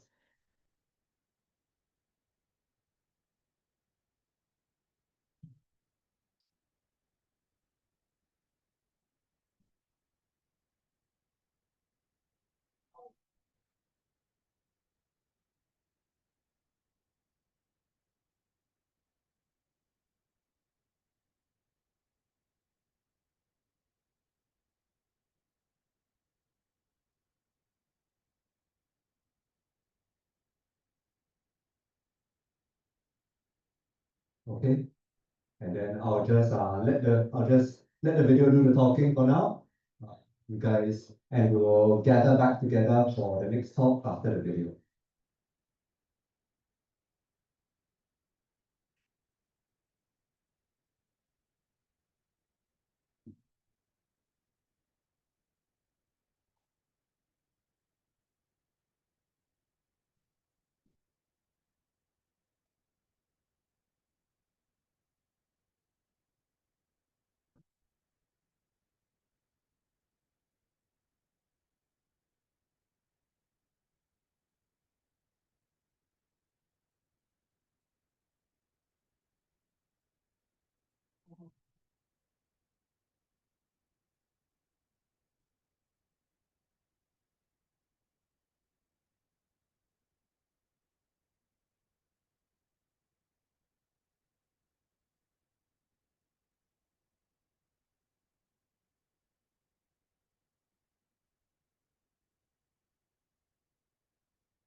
Yeah, I'll just leave the QR code up here for about like 10 more seconds in case anyone wants to check out this particular work. In fact, I think the authors are probably over there. This is the failure video for dual map. which, I'm sure is not entirely failures, but also is a pretty solid contribution. So do check out their work as well.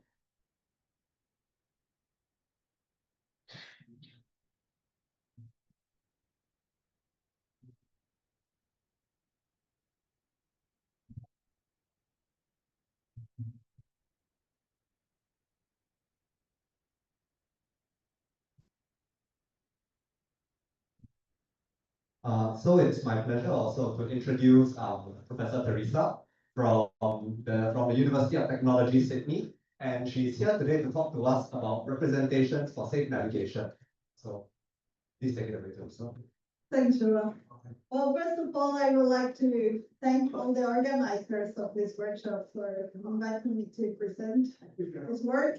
I'm going to talk about safe navigation with continuous and differentiable spatial representation. And I'm making an emphasis on spatial because I'll focus more on geometry than on any other features.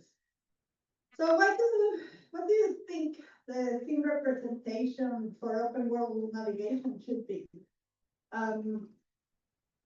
In my view, scene representations should be dense, so we can cover all the space that is not navigable, or like where the road can interact.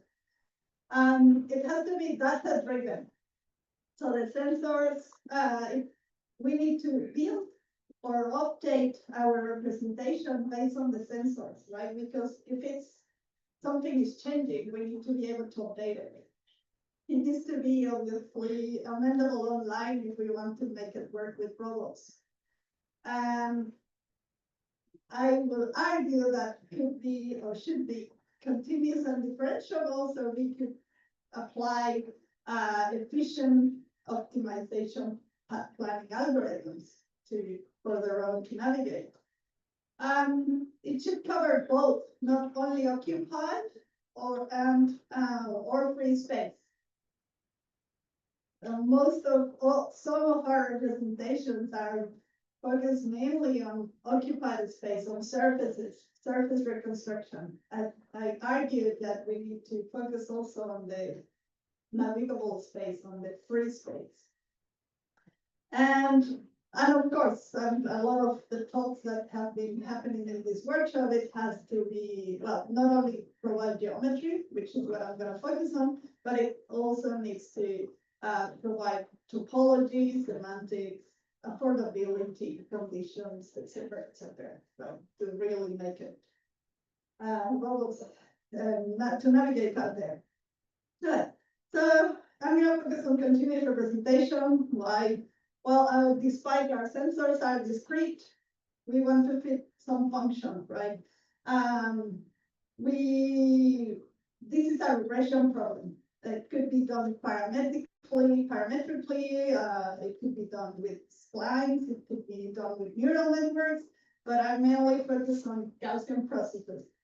And one of the reasons is not only because it's probabilistic and non-parametric, but also because it can be linearly operated.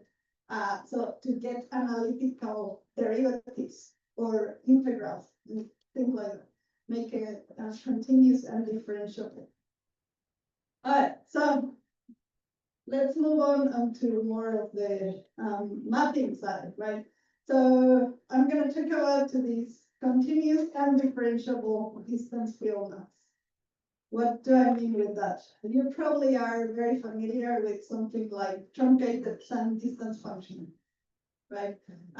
These are also called implicit representations, right? So it's a dense representation that shows, that can give you the distance in a small range near the surface. It can give you the distance to the nearest surface, right? And at the zero crossing, it's the surface, right? And this is it's a very well utilized representation.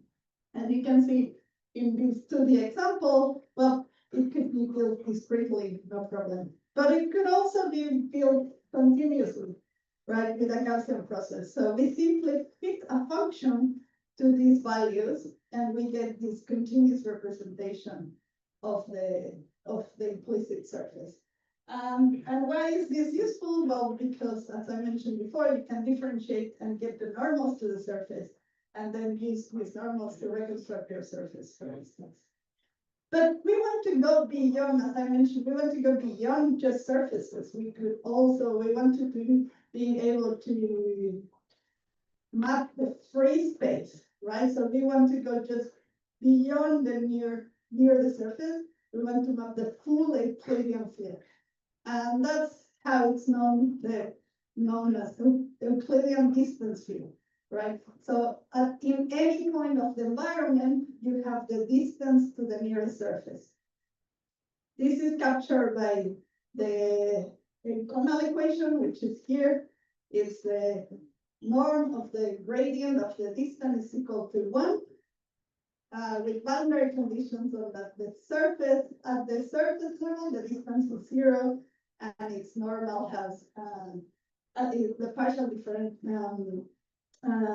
partial derivative of the distance with respect to the point is equal to 1, meaning the normal has a unitary vector. If we are able to solve this equation, we can get the full Euclidean distance field from points on the surface, right? Unfortunately, well, hard to solve that. It's nonlinear and hard to solve. So we need to do some approximations. And that's what I'm talking about today.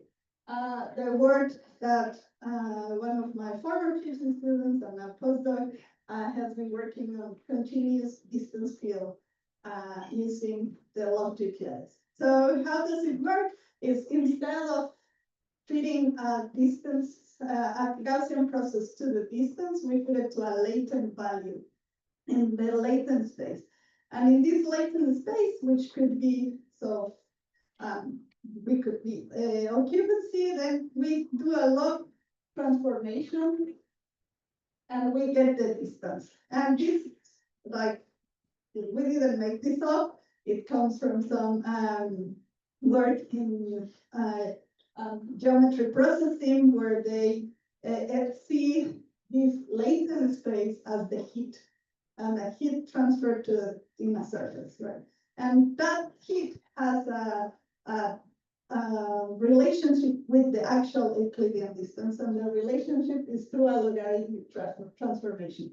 So we use this same idea to do Euclidean distance fields with Gaussian processes. And we can see here that compared to traditional Gaussian process implicit surface, we can map the whole free space, yeah, with the distance field. It's much better than just simply truncate the distance field, which usually overestimates the distance. And also has some uncertainty associated with it. So we use, as I mentioned, also differentiable, so we can get gradients. We can not only get the normals from the surface, but we can also get the direction. At a given point in the space, we can get the direction towards the surface. So the nearest surface. And this is very useful for navigation, right?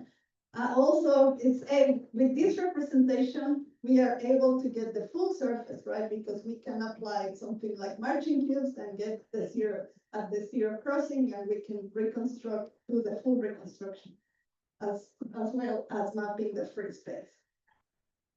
So what we did with this representation is, well, can we use it? We are using it for mapping, right? So given the sensor location, we can map the distance field using this type of representation. But can we use this representation for localization and for planning, right? So that's what we did in this work. So using this representation, we formulate the positioning of the localization problem just by minimizing distance to the surface, given new points on the environment. And we also use it to find the safest trajectories optimize the safest trajectory based on the Euclidean distance field. All right, so very briefly, how do? We simply query the Gaussian process, which already gives us the distance to the surface, given new points of a sensor, right? Let's say you have a depth sensor, either a 3D camera or a LiDAR or a sonar, whatever is your depth sensor is giving you. You get the 3D points and then you query the distance to the surface. You minimize that and you're able to get the position of the robot at any location. We run it in multiple data sets with good accuracy, and we are able to do localization and mapping simultaneously. We can also do it incrementally, getting the map and the location in a sequential manner. And we can do the map and the full map with surface and distance field incrementally, right? All right, so we can also use it for navigation, as I mentioned. I'm sorry for all these maps, but essentially we throw a very traditional trajectory optimization called the covariant Hamiltonian optimization-based motion planner, which gives us the safest trajectory given Euclidean distance field. So one term is just a regular velocity. Let's not focus on this, but let's look at this collision penalty, right? So because it's an optimization algorithm, we get the gradient, and in the gradient, we mainly have the gradient of the distance, which is what our GP gives us, and the distance. And with that, we can get the safest trajectory, right? So navigating in this weight of the distance field. Well, this is generic, right? And we can apply it to any robot. But can we particularize for specific robots? Well, we could add RAM constraints for specific robots, and then we will find the safest trajectory for the specific constraint of a robot. Let's say if it's a Roomba, it can go under the table, but if it's a spot, might not be able to go under the table. If it's a humanoid, it has to go around the table, things like that. All right, so moving a bit forward and using the same idea, well, we generalize that idea of the log GPIS to something that applies to, with that kernel was specifically for Maker, but now we generalize it for multiple kernels using the reverting function, and we get much better accuracy in terms of distance field. But well, this is just a detail. The fact is we can use it also for human-robot interaction or for in the presence of dynamic environments. In this work, we have a very efficient implementation using Octree that allows us to cater for the dynamics of the environment in an online manner. And with that, we can also use it with Chomp to replan trajectories in the presence of a new object. We can also use it in another different planners. So for instance, for a very simple and fast reactive mechanism, right? Like for instance, we apply this artificial potential field given the Euclidean distance field at the tip of the robot, at the end effector of the robot, and we can very quickly obtain the information to avoid the obstacle. We can extend that for fancier planners like the Riemannian motion policies for the whole end effector avoidance, right? So if we don't want our whole robot, even if it's a humanoid or a spot, you can do it for the whole robot and avoid to do the planning, online planning for safe navigation using Romanian motion policies and Euclidean distancing. Alright, so, and something that we are presenting, this IROS, it's a RAL paper that is gonna be presented on Thursday. Lan is gonna present it. We also have a new implementation that using OpenDDB structure. Somebody else mentioned it earlier this in this workshop. It's a very efficient data structure that allows us to cater for large scale data sets. We are able to construct the distance field online in large environments, and also recover the dense reconstruction of the environment. So if you want to hear more details about this work, come on Thursday to our paper talk. So I'm gonna kind of wrap up here about, hopefully I convince you that this type of geometric representation, they should be dense. They should consider sensor observations, and online is required. Online is a requirement that continuous and differentiable representation make a difference. And that we need to focus on the free space as well for safe navigation. And of course, I mean, this is just the baseline, right? So later we have to, if for the open world navigation, we need to build the next layer, right? The topological layer, the affordability layer, the semantic layers, and so on and so forth. Just to thank the contributors to this work, my postdocs and PhD students, and our collaborators, and just a few references of this work. If you have any questions, I'm happy to take. Thank you very much, Teresa. We'll open the floor for questions.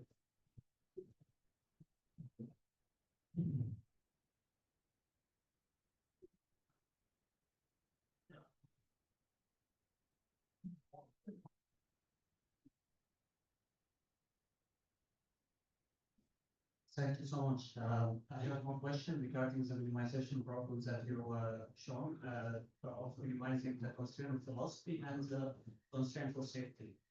There was a parameter there, which is alpha, lambda, I'm sorry, and how do you usually, I mean, it's probably for weighting this constraint, how do you usually determine what is weight for safety in comparison with the velocity constraint? Well, the velocity it's less of a constraint. That's where we will. It's the thing that takes you to the goal. So it's usually more like the unconstrained part of the optimization function. And then yes, like the rest, and especially in the Romanian motion policies, we have multiple of these terms. And yes, it's always a trick of balancing these lambdas that you need to tune to have very constraint. I guess potentially learning approaches could support this in the future, but if you want to run it online, you kind of have to have a good knowledge at the beginning, right? So yeah, tuning parameters, unfortunately, at the moment.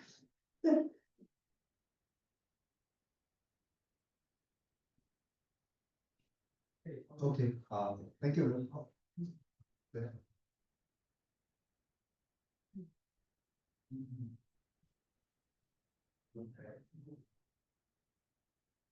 Okay, thank you for the presentation. So when you utilize Gaussian process, so I think Gaussian process usually suffers from some like the expanding dimension. So how can you deal with kind of incrementality of the Gaussian process in both that cases? And second one, and the GP is also like have different performance according to the hyperparameters. So how did you like optimize like some control the hyperparameters of the kernel metrics? Yeah, thanks for this question, because this is something I almost forgot to say. That all these algorithms run real online in CPU. And the way we do it is we partition the Gaussian process. We have several Gaussian processes overlapping so we can smooth out the transitions. And from the Octree implementation to the VDB, OpenVDB implementation, they are all partitioned Gaussian processes. That allows us to go in real time.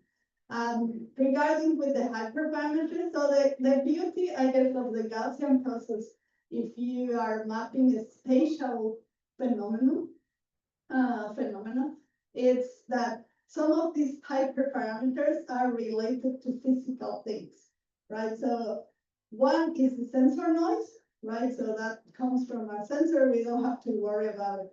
Other one is the length scale. So how much correlation we found in our space, and it will depend on how we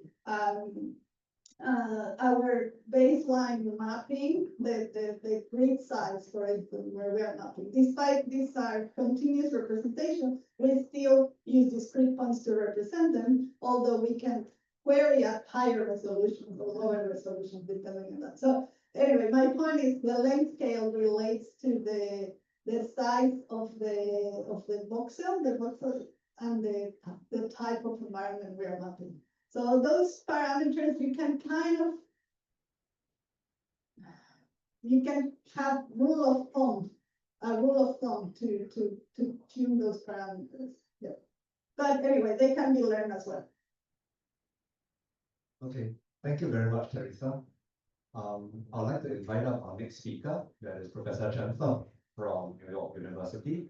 So Professor Chen Feng leads the AI Force Lab at NYU, and he has been exploring embodied intelligence and embodied AI. In particular, he has been doing some pretty interesting work on using large-scale sources of video data to learn navigation policies at scale, citywide navigation.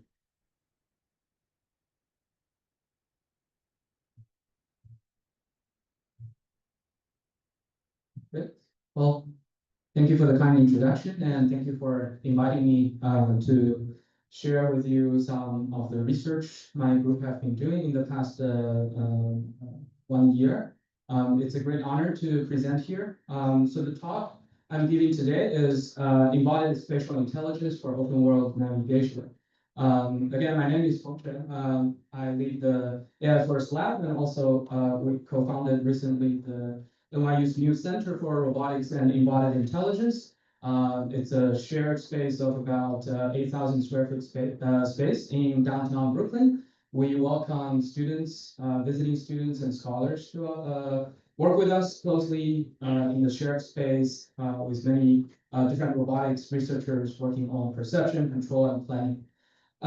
Without further ado, so we're talking about spatial intelligence. But we're not talking about this type of spatial intelligence where people are working on generating world models that can be used for gaming and entertainment.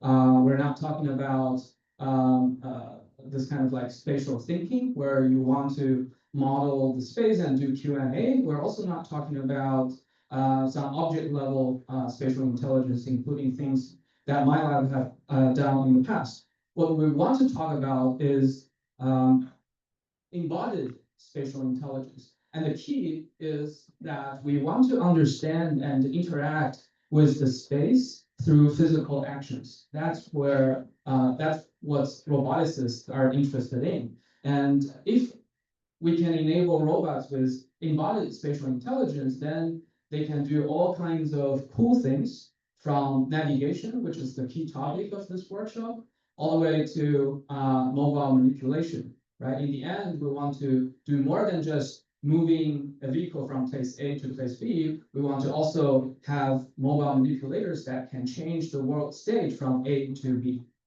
All right. So to talk about embodied spatial intelligence for navigation, in the past several years, my group have looked into this problem from the following 4 aspects that I want to quickly show today. So the first would be policy, and then memory and awareness, finally reasoning.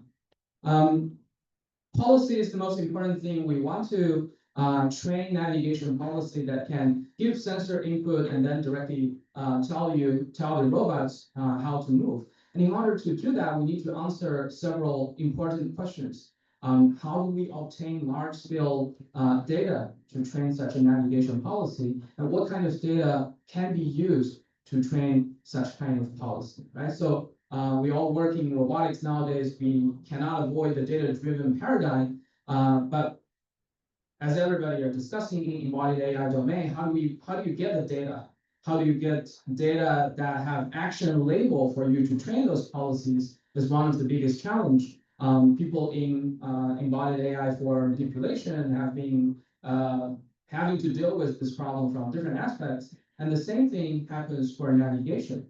So then last year, I have this new PhD student, Xinhao, join us.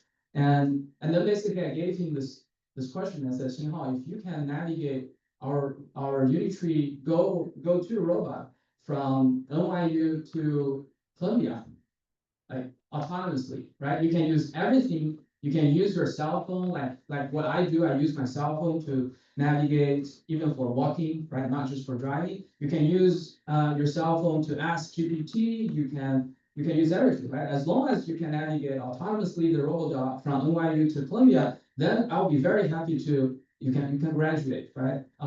Immediately.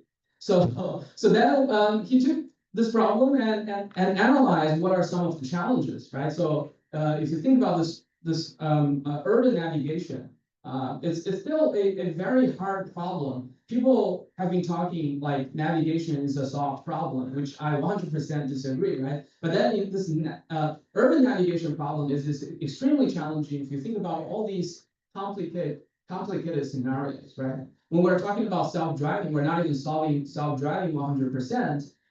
Then urban navigation is even far from being solved. So how do we do that? Well, also last year at around June-ish, right? This word, this term, city walking, suddenly becomes very popular. And then one day we were watching these YouTube videos, and we realized there's a lot of data online that we can leverage for navigation. So in fact, we then did some quick analysis. Last year, when we searched all the relevant data-driven navigation papers, the largest amount of data people are used to train navigation policies are around 100 hours, right? As done by the Berkeley team, which is one of our earlier speakers. And then what we did is we looked at YouTube. We found some city walking video that we can use for free, and very easily we can already get to more than 2,000 hours. And then if you think about the whole video that's available to us on YouTube and all the web resources, right? You can have probably more than 10 million hours or even more. So how can we leverage such data? That data contains such rich information, many different cases. And by the way, when I first watched those videos, I was shocked. People are really having that much time taking a video camera, walking around in different cities, and then uploading them to YouTube, right? This is very good. This is free data for us. But how do we use that to train a navigation policy? This is what we were asking, and Xinhao basically came up with this idea, right, that you first, this is one of the sample video from the city walking, and people have done this for different kinds of cities. So our main idea is we want to use camera pose as the action label, right? So this way you can generalize to different kind of embodiments, from robodog to wheeled robots, or even a self-driving car. And the key idea is how do you get those camera pose? And then basically we were leveraging some of the data-driven based visual odometry solutions that are really generalizable. You don't really need camera calibration. All these are just web scale video. We have no calibration data at all. But then you can still get the odometry data. They're not accurate. They're not accurate to the standard of slammers, but they're good enough according to our test. When the scale is large enough, you can use this to train policies. So basically, we use the VO generated label as the pseudo action label, and we found that is sufficient to train a navigation policy as long as you have large enough scale. And this idea is actually, we found later in concurrent work, like RSS 2020 this year, and then some follow-up work, they all sort of like supported this idea, right? We're not alone in thinking along this direction. So basically, this is what we did. These are some of the videos that we used from YouTube. As you can see, they contain different kind of scenarios: daytime, nighttime, raining days, snowy days, sunset, right? Very diverse. And then basically, we extract those visual odometry labels. You can then do a self-supervised policy learning. Basically, it's a very simple behavior cloning. We didn't do very complex network architecture. So what we're doing is basically you get those videos and then you extract the odometries as the label, and then you train a policy prediction module, right? So in the interest of time, I'm not going to walk you through this. It's a very simple transformer architecture. Actually, we later on, in our second version, we try a more powerful transformer that allows us to do even better. But that's not the key of this research, right? The key of this research is to demonstrate the capability of using not even very accurate visual odometry, but as long as your scale is big enough, you can train a policy that is useful, right? So another key thing in this research is we also change our evaluation, the training loss function and evaluation metric. So people used to use L2 distance in this type of research to train their policy and also evaluate how good, in an offline setting, how good their policy are. But then we realized the angle-based metric and loss function works better, so we slightly modified that and also show this is a useful modification, right? So and then let me show you. This is a real-world deployment. So we basically use 2,000 hours of videos to train a base model, and then we fine-tune that with about I think 1 to 3 hours of data collected on these embodiments on this robot. And then fine-tune the model so that they can be used on this type of robo-dogs. And the robo-dog we were using is a Unitree Go 1 at that time. And then our control, the network will generate this waypoint as the action. The waypoints are tracked by a PD controller. This is not invented by us. We were following the previous type of work. The target distance is usually about 50 to 100 meters away from the current location. And we do this in real world. We basically train, we do real world testing of both our methods and the open source model that we can have access to from mainly from the Berkeley team. And we compare with them, right? This shows the real world sort of success rate. For each experiment, we repeat about 10 times. We try to do that in a similar environment as much as we can. And the result shows that our method does have better real-world success rates. Another important message we were showing in the C.P. Walker paper is that we actually can observe a scaling law. So if you look at the left-hand side of this figure, the previous data was using like 100 hours of data. In the offline data set, evaluating the target reaching sort of error, they are sort of high. And then without changing anything, right, just using the same architecture, we're not even changing the model, the number of weights, number of parameters in the model, by just increasing the training data's length, right, from 100 hours to 1,000 hours. And to 2,000 hours, the error rate drops, right? And pretty significantly. Another important thing, interesting thing is we further tested, we download driving videos, which is not even walking videos. And we mix the driving video with walking video, and we show that this kind of like cross task or cross embodiment type of training also helps. Right? When you have only driving or only walking, the result is not as good as having both driving and walking trained together.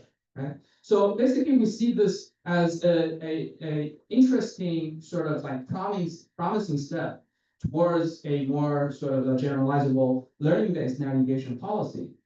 But the story is more, of course, more than just a end-to-end policy. We also need to think about how do we represent, how do we memorize an environment, because we're not always navigating in the unknown environments. We often have the capability to memorize and represent the environment, as the previous speaker are talking about. How do you most effectively represent the environment? That helps you really improves a lot of the success rate. So we have done several work. We both tried metric memory and also topological memory. This work, RAP, is a paper that my student is going to present in the next few days at ICCV, called Robust Absolute Post Regression. It is a metric spatial memory with the real to scene to real paradigm for data augmentation, so that we can train such a camera pose regression network with reaching state-of-the-art accuracy. And here, on the right-hand side, you see the video showing the sort of like the real to scene to real idea. So we're back, once we train this 3D model, we're able to vary different kind of like appearance parameters like lighting, like weather, and then you fit this data back to the network to train the localization, and suddenly we get much better accuracy and also much more robust generalization. And here is a video that demonstrates a comparison between our method and the previous SOTA method. The color shows the localization, the positioning, and also rotation estimation. So if you go to our website, the color will be more. You can start to see on that method from 3 years ago. They will be less robust when you go out of the data collection region. So here is another example. Besides the metric representation of the space, topological representation is another very important way so that you can scale to much larger space, right? We also sort of take a look into this domain, this direction. Last year at NURS, my student Jue Xiao published this work called the multi-view scene graph that allows you to take a set of images. It doesn't have to be ordered. It can be unordered set of images, and the network will, in a single network, it will produce you such a graph where the node can represent either the image itself or the object in that scene. And then it will also build the connection. The connection tells you either this image observed that particular object, or this image and that image are geographically close, like a VPR problem. But we're doing all these in a single network, and we're evaluating this type of problem. So why are we doing this? Well, 2 years ago at RSS, we have published this work called Deep Explorer, where we show that without requiring a metric slant, by just doing topological mapping, you can do very efficient navigation. You can even do exploration before you do navigation very efficiently, right? So this kind of topological spatial memory is another important way of representing the space.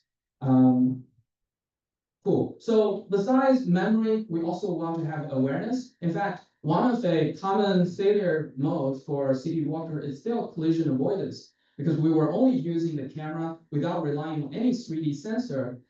Even though the model, after training over 2,000 hours of videos, it has pretty good sort of like collision avoidance capabilities, but from time to time, it still run into objects. We were not doing very careful engineering in that work, but imagine if you have a better way of using just camera without relying on 3D sensors to sense the 3D like surroundings, then we'll have significantly improved the navigation success rate. So here in my PhD student who have graduated last year, Yiming Li, who is now a research scientist at NVIDIA, together with NVIDIA, we have done several works like Voxformer and SSC Bench which was again in the driving domain, but we think it's equally applicable to the open world navigation domain. So the idea is if you just use a single view or a surrounding view of images, how do you generate this kind of like a 3D plus semantic representation of the environment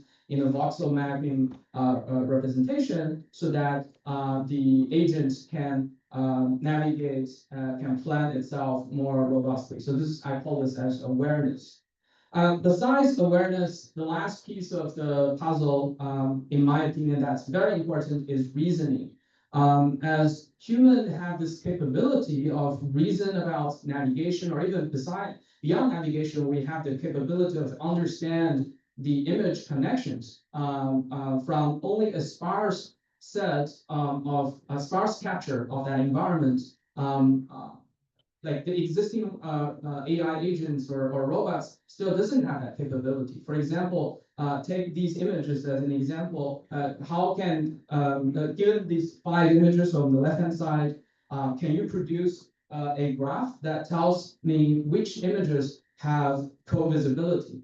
If we can have such a reliable functionality, then methods like VGT, best paper award at CVPR this year, and SLAM from like, or SFN from ordered images can all be solved more efficiently. So we built this benchmark to test this capability and show that this multi-view reasoning problem is a really important step towards enabling better spatial understanding and navigation. Now, I know I have only 1 more minute left, so let's have some quick takeaway and ask an open question at the end of my talk. So I think open world navigation demands different aspects of embodied spatial intelligence, and data is important, but it is not all you need. You need more than just data. In fact, if you just think data is enough, you will be missing a lot of opportunity. What C.T. Walker tells us is there's a lot of juice in the data, but how do you squeeze that out smartly is a question that we all have to ask. So we're still lacking, in my opinion, a lot of things. First of all, if you notice all these navigation papers, we still don't have a standard closed loop benchmark system for open world navigation. Everybody have to do sort of like real world experiment on their own. It's hard to evaluate, right? We don't have an efficient interface between the planning and action. We don't know how to do robust planning under uncertainty, especially in a learning-based system. And not to mention how to do social navigation, which is another important topic. In the end, our dream is always a generalist navigation, right?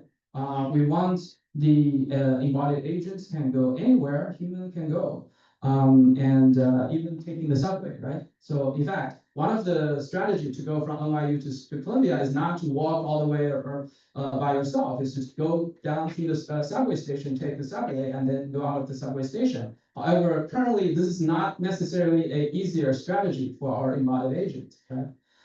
All right, so the only sort of like open question that I want to ask, I always ask myself, ask my students is, but does all this mean one giant end-to-end model that solves all? With that, that's the end of my talk. So open the floor for questions.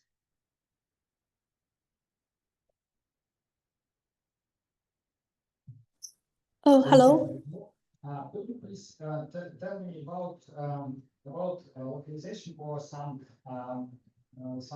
place recognition tasks? You talked about a lot of cases. What do you mean? What do you think?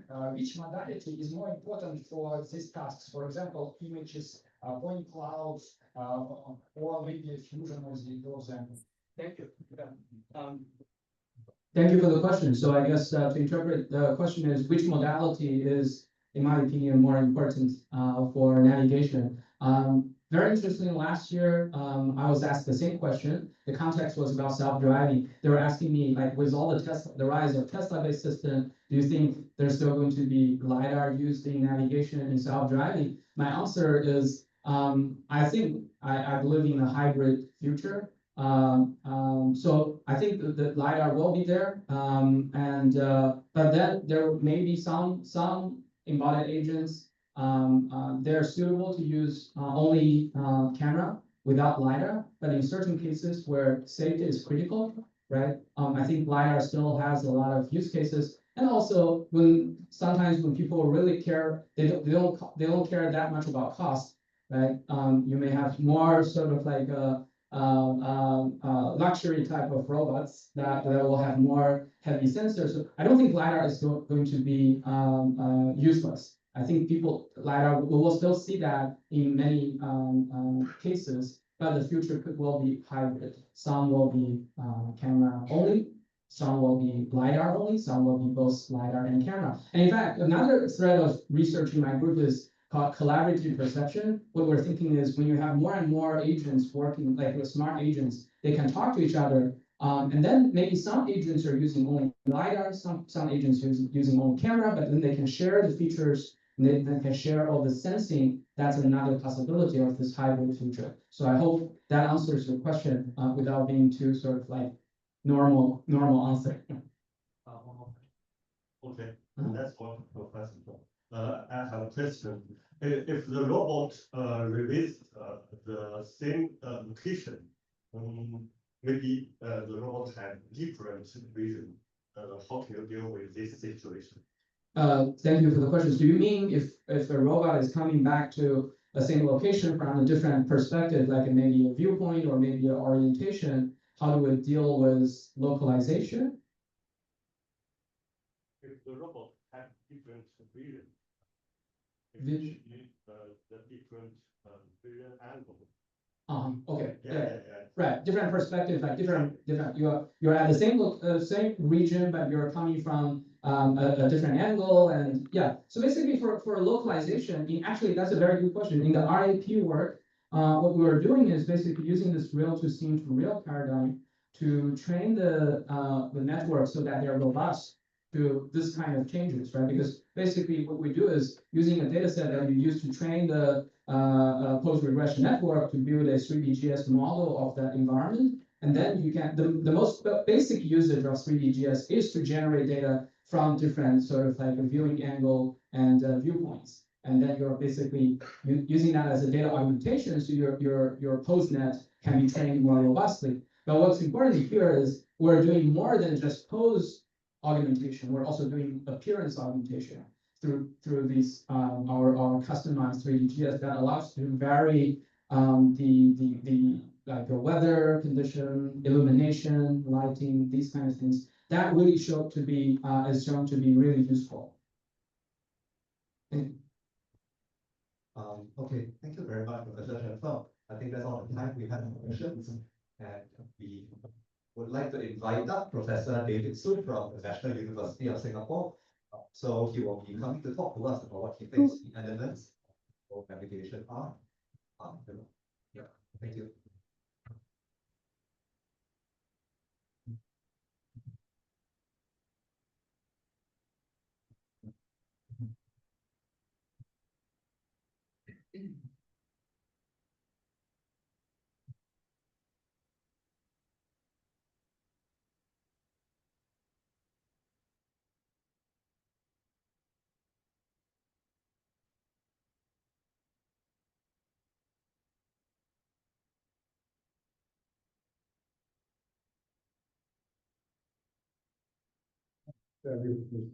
So I just want to share some thoughts about navigating the open world. To me, the most intriguing question here is what does it mean to be the open world and how does it contrast with the closed world? I'll start with an example here. Assuming you are a first-time visitor to the National University of Singapore and our school computing building, and your goal is to come to my office within this building, right? You do not have a prior structured model of this building, neither do you have a data set that covers this building. And so there will be no doubt that we would all agree that this is an open world navigation task. To be clear, that this is not a new problem, right? And this is the navigation task that we want to solve from the very first day of robotics. So we are solving an old problem, and we are seeking a solution with the latest tools we have. Let's go back and think about and historically take a few historical snapshots of the kind of solutions that we developed. From the very early days, robotics, the human engineers will have to manually construct an occupancy map and using really impoverished sensors such as sonar to localize the robot with respect to this map and reason about the motion that robot perform.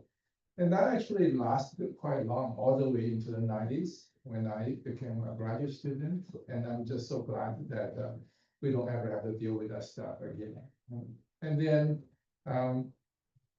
by mid-late 90s and 2000, we got much more capable and accurate sensors, in particular LiDAR.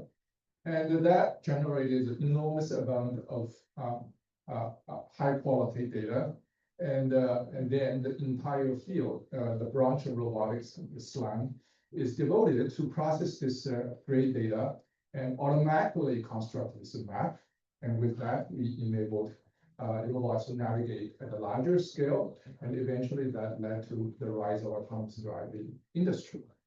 But with all these amazing advances, we are still not quite enough to solve this task that we posed at the beginning.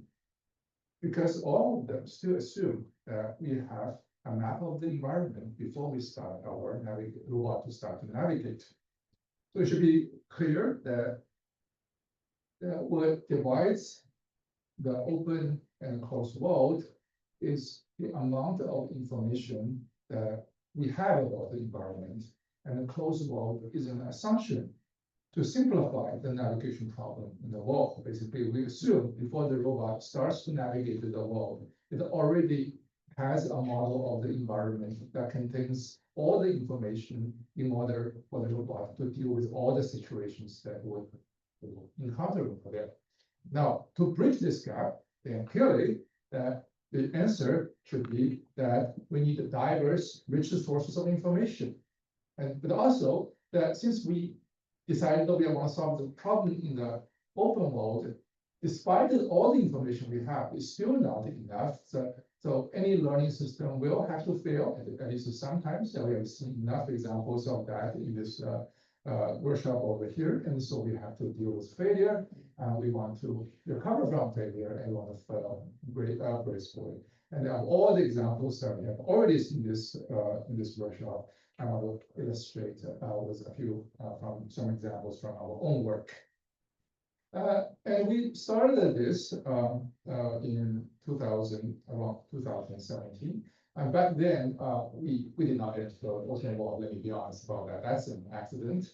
All we wanted to do is to avoid using high resolution, high density point cloud as the input to robot navigation, right? So because it's difficult to acquire, expensive to acquire, and difficult to maintain, right? So we are asking, can we navigate enable the robot to navigate using a floor plan, and just like we humans do when they first time come to this building, right? Another reason is that this is a much more abstract schematic representation of the world, but also more importantly, much more accessible.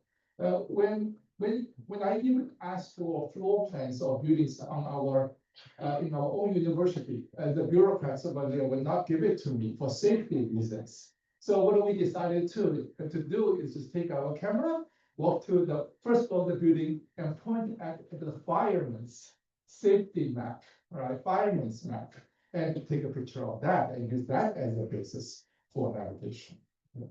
Now, one key challenges of open world navigation is to generalize over environmental variability. And in our particular instance over here, that there's a lot of variability when it's geometric. Our building is built on a hill, so the footprint of every floor are actually different. And also that there's a lot of visual variability. The robot navigates over different parts of the building, fully indoor, sometimes outdoor, and occasionally between indoor and outdoor. what we decided to do is to devise this two-level hierarchy. At the higher level, we'll do planning, that is compositional reasoning. We will take a picture of the floor plan and then put a grid map, grid over it, and do some image processing and turn that into an occupancy grid map. Then we will use that as a spatial representation for reasoning. We plan the path, we insert algorithm, vanilla stuff. And then at the low level, we'll do data-driven learning. We will train a neural network motion controller that takes two inputs, and the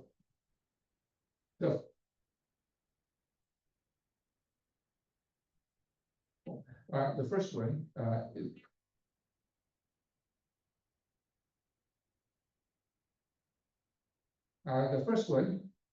is an image of a single forward-looking camera. And the second one is the interesting bit, is we call it intention. Intention is an image that holds three channels of information. First, a small plot of the occupancy grid at the current the robot's current location, and then a piece of the path that the robot just executed, and then the trajectory of the path, of the same path that the robot is about to execute. All three channels of information pull it together as a single image, and we train neural network back again with the Siamese network today. I'm sure we can replace it with a much more powerful architecture and derive better performance. Anyway, we train this neural network and a neural network motion controller in a supervisor fashion, and then the outputs a motion command, steering command for the robot. Robot executes it, and we relocalize the robot with respect to the occupancy grid map at a very coarse level, and then we replan and close the loop, right? Now, at the lower level, it's data-driven, and we train from data that handles the rich visual perception of the world. So it handles the perceptual complexity, but only at the local level, right? At the higher level, we deal with the global geometric complexity. We do planning and so on and so forth. But that we use a very coarse abstract map of the representation of the environment. So we combine planning and learning. Now, I don't have a whole lot of time to get into details of that, but you can contrast this with a pure data-driven approach, which have to handle all the complexity using a data-driven approach. Then the question is the question of sample capacity, right? Or we can contrast with the classic robot architecture and build the entire system using a robot, using a model-based approach. And the question is robustness with respect to the visual complexity. So we stand exactly in the middle. Now let's take a look at some of the performance and generalization. So after training in a set of environments, the robot we train on the basement floor of the building with very different visual appearance and geometry. and test it on the other floors. You can see they differ both geometrically and visually, right? So the footprint are very different as well as the visual appearance. And on the training data, it's a covered floor, and on the testing site, it's a different kind of floor with furnitures and so on. Right, so with a little bit more training data, not too much, a couple of hours, and this is what we are able to achieve.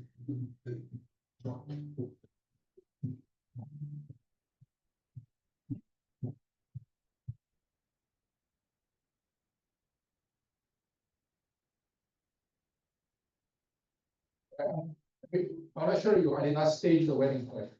I did not stage the wedding for the robot down. Obstacle course, okay.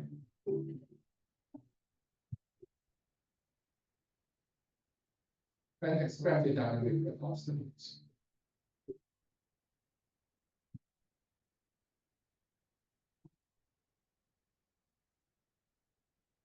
The robot cannot open the door, but it knows to stop until the door is open. The robot can climb stairs, but that's not because of us. That's because of the spotting life.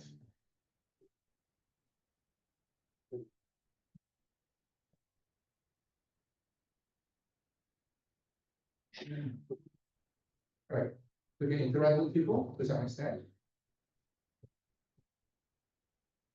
And so this just shows the different kind of environments that our robots are capable of. All right, that's great. So we are able to navigate with Google Map, but there are many other kind of maps. How about satellite maps, right? So the approach can generalize to the outdoor settings. But how about hand-drawn maps, right? This is different because both the flow map and the satellite map, we make critical assumptions. They are metrically correct, at least approximately correct. That's largely not true for hand-drawn maps. Now, for hand-drawn maps, we have to rethink about the kind of information that we encoded in the map. Instead of thinking that a map as reconstruction of the world or in terms of geometry, but think of that as a representation of the underlying navigation policy that we want the robot to execute. So that is the key idea of a scene action map. So it's a graph that consists of nodes and the edges. The edge representing the local navigation behavior of the robot. And the nodes are the places where the local navigation behavior must change. It's a place where the decision must be made to change the behavior of the robot. So we got a change point, and in order to build the scene action map, and we need to acquire specifically the supervised labeled data for this particular class of maps, for example, hand-drawn maps. Right? So with that, we can train to predict the scene action maps, and the same general idea, of course, can be applied generally to flow maps and satellite map as well, but at the cost. Yeah, if you are wanting this approach, then you will have to label data for each of the type of the maps. Okay. Now with that, let's take a look. Navigation with hand-drawn maps. Okay. So you can see that at the bottom that we just localize the robot with respect to the graph and showing that the behavior is currently executing. The lower level navigation controller is exactly the same as before. Right, so it's getting close with 2 more steps that it will get to the goal. Right. Right. Now, what if you don't even have a hand-drawn map? So, but even as humans, when you stand in front of the building, even if we don't have any map, well, we normally think of the visual representation of the spatial representation map, we still know from the very beginning that I'm standing in front of the office building. It consists of floors, offices, connected by corridors. That we do know. And that knowledge not only true for this particular building, but actually for many other buildings as well. And we can capture such a structural information in a representation of the scene graph that has been very popular in computer graphics and vision, and more recently in robotics as well. Now, one issue with the scene graph is that it's manually constructed, right? That this is a scene graph for an office building, consists of floors and offices and corridors. But what if there are many different types of environments, for example, homes, airports, supermarkets? Now, supermarkets, it will consist of sections. Each section will have aisles, right? So each time we have to manually build this kind of scene graph. That is purely, again, not desirable. That motivated us to develop this idea called open scene graph schema. A schema consists of a set of entities. There's objects, places, connectors, and regions, but also relations, proximity that describes how which objects are close to each other, and the connectivity, which places are connected to each other so that the robot can navigate, inclusion, and which place contains both objects, and the hierarchy, which region contains both places and links so that we can navigate and the reasons to do spatial reasoning much more effectively. Now, once we have this notion, this notion can be captured semantically, fortunately, using foundation models, as you would expect. Given a natural language description of the type of environments you have, we just send the query, send that into the foundation of the large language model and prompt it to generate a schema for us automatically. Now, given the schema and the visual representation of the sensor information from the robot, and then that robot can build up the instance scene graph automatically. And so we'll skip some details. Using this open scene graph schema, we build an entire robot navigation system. It's a modular architecture, consists of mapping, planning, and robot control. Now, what's interesting that for each of this module is built construct entirely out of the foundation models, and we take advantage of all the information in the foundation model in order to improve the performance of the robot system. And let me show you the result with generalization. So in this example, so I'm showing over here is a different robot tasks to try to do object finding to find different kind of objects, computers, fridges, and guitar. And on the vertical axis, it differs. The same robot navigates across different environments, but horizontally, that even that we can generalize over the different robots as well. So show you the results. Yeah. So this is the same system running over different goals, different environments, and 2 different robots. On the upper left corner, that's in simulation, in fact. All the other are real robot navigation systems. Right. Now, let me try to summarize it here, what we have done over here. We started from the lower left corner, a high resolution point cloud. Then we projected the information down and corresponding the information to floor plans and set up the maps. And then we removed the requirement for metric accuracy, went to the hand-drawn maps, and further, finally, we got to open scene graph schema, which is semantic structural representation and very abstract representation of the spatial information. And that is actually captured entirely by the foundation models. Right? So as we reduce the information requirement from left to right, we expand the sources of information we have and close the gap between open and closed world. Okay? But this is all about prior information, and we have more than that, right? And our environment consists of a lot of other information. In particular, I want to highlight navigation science, which is really cool to me, right? And it's actually very different from the kind of navigation features we usually use, right? It's different from points, which is just geometry. It's also different from texture because that's just appearance. So to understand sign and to ground its meaning, we need to understand both the content printed on the sign, which is semantics, but also the way that the 3D pose of the sign is placed in the 3D world. You have to connect these 2 pieces together in order to ground this meaning. So that to me, and the signs are quite underused in robot navigation system, even though that we humans use it all the time, right? And that's our primary feature that we rely on for navigation. Right? If you, as humans, if you all think that this is an easy thing, let me just challenge you a little bit. I just took a picture of this. If you don't live here in China, stare at this for 10 seconds. Imagine you are driving and see whether you can interpret the sign or not. And what is it telling you? A few seconds just to stare at this, okay? Okay, so here is the answer. Okay, so this is actually laying out a grid for you from the egocentric viewpoint.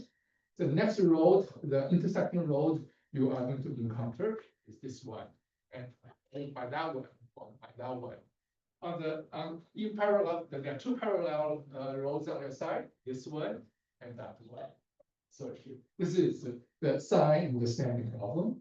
And of course, there's a lot more of that. Sign understanding is both interesting and challenging. And understanding its parsing its content, as well as to estimate the 3D pose.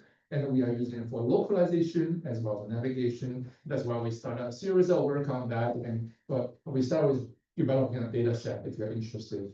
That's scan the QR code over there. Finally, 3D resilience, and one of the earlier speakers already said a lot of that. I think I will just give you one more example, add to one more example. So I showed you our robot system working well, right? Navigating all sorts of different kind of environments. I think you're expecting that I have something that I didn't show you, right? So I'm going to show you now. Okay. Yeah, so yeah, dynamic obstacles, right? And how about the robot gets stuck in a place where there are very few or no visual features and sometimes abject sensor failure, right? So how do we deal with that? Well, we need more information. We can train classifiers and to classify the failures and to stop it whenever needed. But we also want to learn from the failure to understand. I think what causes failure, as the earlier speaker said, that we want a modular system so that we can identify the failures. But if our navigation controller is trained from the neural network, how do we identify the causes of failure? So one idea is to find the latent state features that contributes to the failure through the training process, and then taking advantage of that to recover from failure. And I will skip some of the technical details and just show you the results, right? And you will see very soon that we use the grad cam to identify the latent state features that contribute to the failure. And now this is the recovery rate, right? So it's gonna come. Right, now you can see that the part of the image that is contributing to failure and the robot tries to recover from that. All right, let me finish by thanking all the wonderful people that created all this work. Right? So I think you should thank them, not really thank me. I'm just lucky that I have the opportunity to present all this wonderful work to you, and Joe and Nikki are here, and with all the other organizers who are now here. Lucas is also here as well, and to create this wonderful workshop. And finally, this is please to visit us and meet our robot that is in Singapore. Thank you. I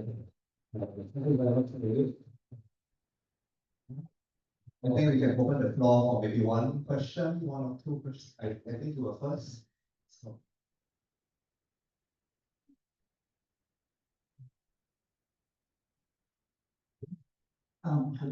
For the hand drawing, I was thinking that it's not just about inaccurate, but also I may only draw the thing that is useful. Say I will tell something like go to the end of the hallway, see a painting, and turn right. So I will just draw the hallway, the painting, and I will ignore anything along the hallway, any room there. Do you think that might be a challenging to the work you present, or it can be extension in the future? Yeah.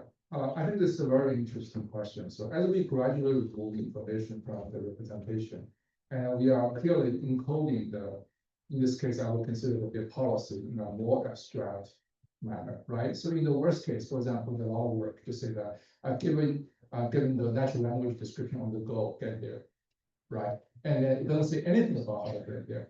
Then we would have to rely on other sources of information in order to kind of create this policy. Right, and then we have a question of where do we get this information based on prior information, right? So I think my main point is that in order to navigate in the open world, we definitely need more information. We should take advantage of all sorts of information that's available in advance, the prior information, but also taking advantage of the rich information available in the environment, everything that's available, and not dogmatically restrict ourselves either to geometry, because we have for many years we have worked on that, or because we want to focus on camera images because today we have the tools and it is popular. Okay, I think we can take maybe one last question. Someone from here, from this side. Thank you for the inspiration. So 2 questions. So how do we know now then what happens if we are wrong? Like how do we localize? How do we localize our robot to build those? That's one question. And the other one is when you have symbol representations like this, there often is multiple processors, like there's ambiguity in the representation. So should we worry about that, or it doesn't matter? Yeah. So I think you're referring to the hand-drawn map, is that right? And the open graph. Okay. So yeah. So for the hand-drawn map, we relied on graph localization, and so that is existing work. I won't get into the details of that, and we can definitely talk offline, or if you're interested in our technical details about that. So I'll say a little bit more to uncertainty and ambiguity. That's dear to my heart, and that is extremely important. For some of the implementation work we're seeing over here, we did not explicitly account for uncertainty. And that is, let me just be clearly and emphatically say that not dealing with uncertainty for robot system, that is just plainly bad. That includes our technical implementation, some of the implementation as well. Now, to deal with uncertainty, there are many different approaches that include some of our own work. We can partially observe Markov decision process. Technical jargon aside, the wisdom of the important thing is to keep track of multiple hypotheses, right? And now we have to deal with uncertainty at multiple levels. First, I think you already mentioned, which is the state estimation level. I have to, in the representation of the robot state, I have to have multiple hypotheses, right? And in order to filtering, that can be achieved through filtering of various kinds.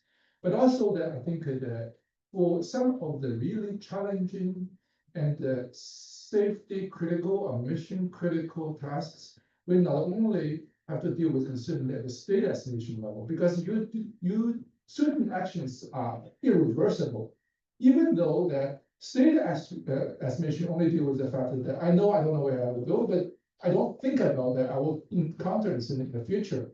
But if your action is irreversible, by the time you did that, it has happened. Even if you know you are uncertain, that's already too late. There's nothing to recover from that. So we actually have to reason about uncertainty in the future as well. And that to handle uncertainty at these multiple levels and do it in an efficient way, that is the greatest challenge for reliable robot system, and especially for mission critical safety critical systems.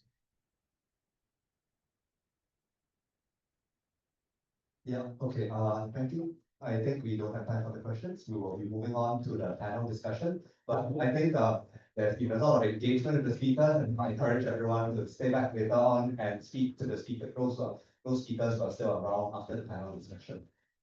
Okay, so right now we'll be having a panel discussion with 4 of our esteemed speakers here.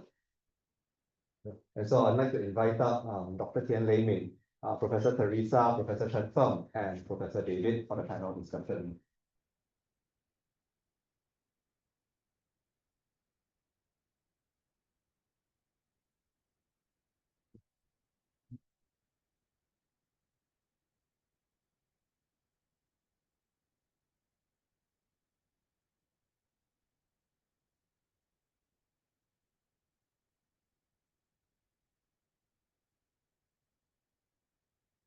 Okay, so just to explain what's gonna happen, we're gonna have a panel discussion with 3 other professors that you've already seen. Dr. Tien here from Cicero, she will be here on behalf of Professor Turda, and she will talk to some failure handling and we'll definitely get an opinion. After the panel discussion, we're gonna have a speed debate. We're gonna go over some of the questions that we asked you in the beginning of the day, such as like generalization versus specialization, end-to-end versus modular, and so on. We will give a member of the panel like an opportunity to express their opinion about the topic, and somebody from the audience is supposed to oppose or contrast their opinion. If you participate, you get a t-shirt and eternal glory as well. Right, so for the panel, questions that we have is more related towards your experience with research. And first thing I want to ask about is like, if you encounter some very, very interesting failure in your system, something very unexpected that you like grab your hand and say, oh, what is this? So we would like to maybe start with Dr. Chen. Okay, I think that works. I guess that's already good. Yeah, thanks for having me. So in terms of failure, I guess if you think of how to define it, it's like a mismatch between, what's actually happened versus what's expected or desirable. And then that brings the question of, expected by whom. And then when we see robot navigating, like if it's in the human world, then you have various groups of people, and then they might not always agree with each other. So, what the robot designers consider as expected might not equal what the bystander consider as expected or desirable. So how many of you have seen delivery robots in the hotel that you're currently staying in? There are quite a few of them. So I already heard a few very interesting report about, like, for example, seeing people kicking or kind of pushing this robot because they felt in the way when they tried to get in the elevator, and then people were dragging suitcases, and then the robot is like very stubbornly letting me just pass through this narrow doorway. So I think these are very interesting like behaviors that from the designer's point of view, the robot is just trying to do its job by riding the elevator. But from people that shares the same space, it might not be the best behavior, and there are some social norms to play. So yeah, I guess that's an example, and I'll pass on to Chris. Thanks. I couldn't think of an example for navigation, but once we were trying to make a robot play a cachichi, which is like a maraca kind of thing. And the idea was to learn by demonstration how to play this instrument. And the human does this very efficiently, but the robot, when we try to replicate that action in the robot trigger the safety stop every single time. So that's where we discovered that, well, not discover, but it was really unexpected to see that the robot couldn't replicate it. Obviously, robots are not, it's a different embodiment than us, and I think that's something we need to consider for today. I think it might be related, but not exactly answer your question. Not no problem. So, I think if it's okay, I think I'll make a comment that's related, but not exactly answer this question. It's about success, rather, or the lack of it there. So if we look at it, the robot navigation, learned robot navigation systems. And if you look at the performance bench, the data table, and the success is most of the time defined by there's a win entry standing out as a success rate 70% plus minus, which is that is the best performer, and the rest probably like 20 and 20-30, right? And that is currently many of the learned navigation system that performs that. I think that is not a real indication, real success criteria. I think robot navigation system will have to reach at least 85% success rate, probably 90 plus in order to produce. I think that I just want to say that. Yeah, I guess I can, first of all, I agree with all that has been said. I can share two sort of like interesting failure case. One for navigation, when we were doing this city walker experiment in New York, right? There's a lot of people walking around in a city. When they see these robots, they trigger very interesting reactions for the passerbys, right? That they always stop and then and try to interact with the robot, and that's what we don't want. And in the end, we always have to find a time when there is not too many people walking around, especially when we try to compare with different methods. You cannot control the pedestrian's behavior. Right? So that's why I was mentioning in my talk that we're in lack of a sort of repeatable closed loop evaluation system. And that's about failure case in navigation. And another common failure case, sort of like that I'm very interested in related to navigation, is in mobile manipulation. When the goal is not just to navigate robot from A to B, but robot needs to navigate itself and move things from one place to another, and move several things together, while with the need of localizing themselves. This problem becomes very, very challenging because the localization error have this interdependency with the planning. So a couple of years ago, we have this work that called simultaneous navigation and construction, which we show that in just a simple real world setting, when you're facing with this palm DP sort of problem, it's just very challenging. Even with this SOTA end-to-end learning-based system, it's very hard to reach human level performance. So yeah, that's just two things that I want to share. So the next question would be, what do you think is the biggest gap to open world navigation, like the actual deployment of it? And is there, for example, like an area of research you think that doesn't get enough focus and enough attention, and maybe we should do that more? So,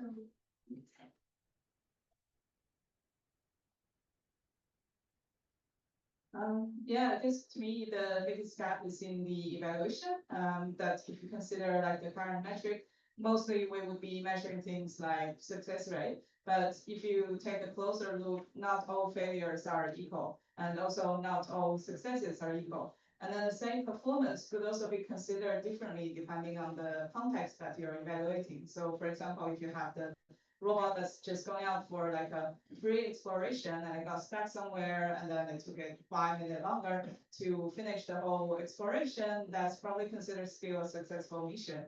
But if it's like a sort of a search and rescue scenario, then every second could mean a difference of life and death. And then in that case, being stuck for 5 minutes could be considered like a more catastrophic failure. So I think we need more kind of sophisticated way to evaluate the system. We take into account this context, we take into account also like the human factors of, you know, whether it's the like the human operator, if it's like a robot operating in the natural environment, or like the bystanders, if it's a robot like operating in a human environment, and then also have a richer way of evaluating the outcome of the system, maybe more granular, and then taking into account all these surrounding, I guess, factors.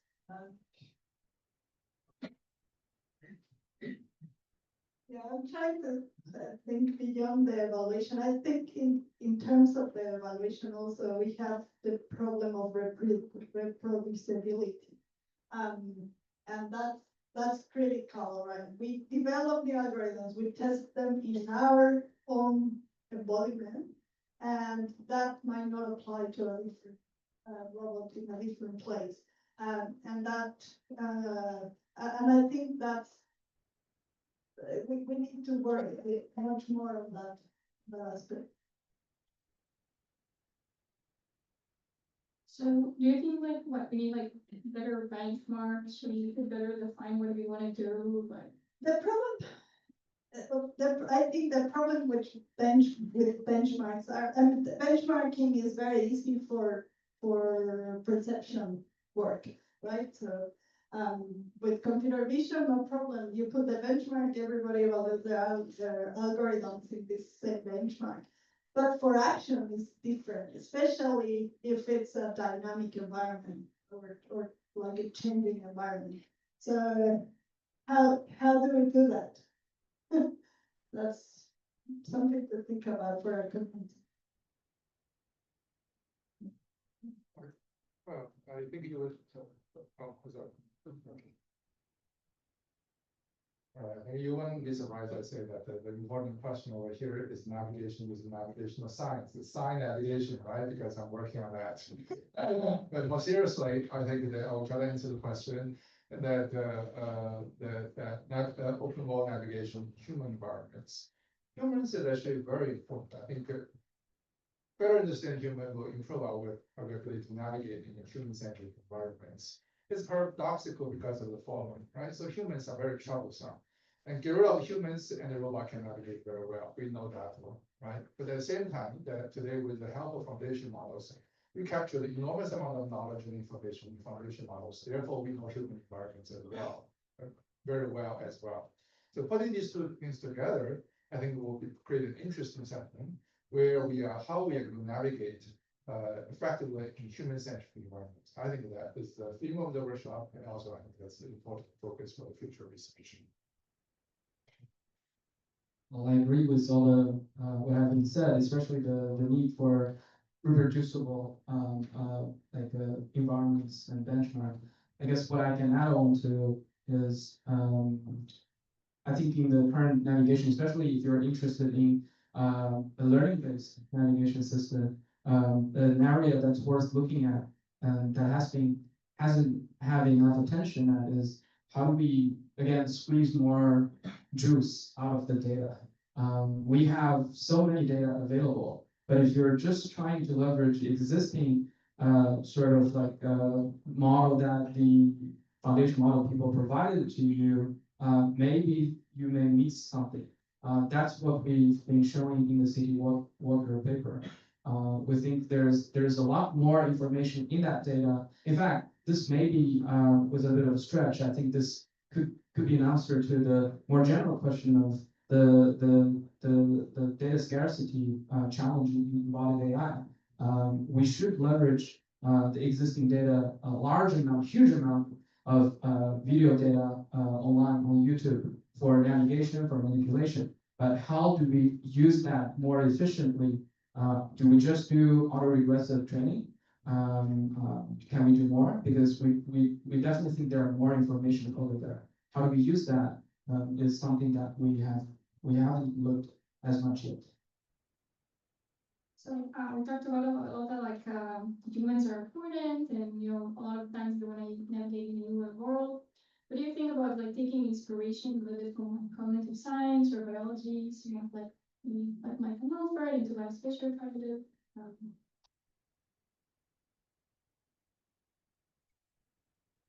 Yeah, I think it definitely makes sense to take into account both in terms of like helping the robot to kind of navigate the world following how humans would navigate.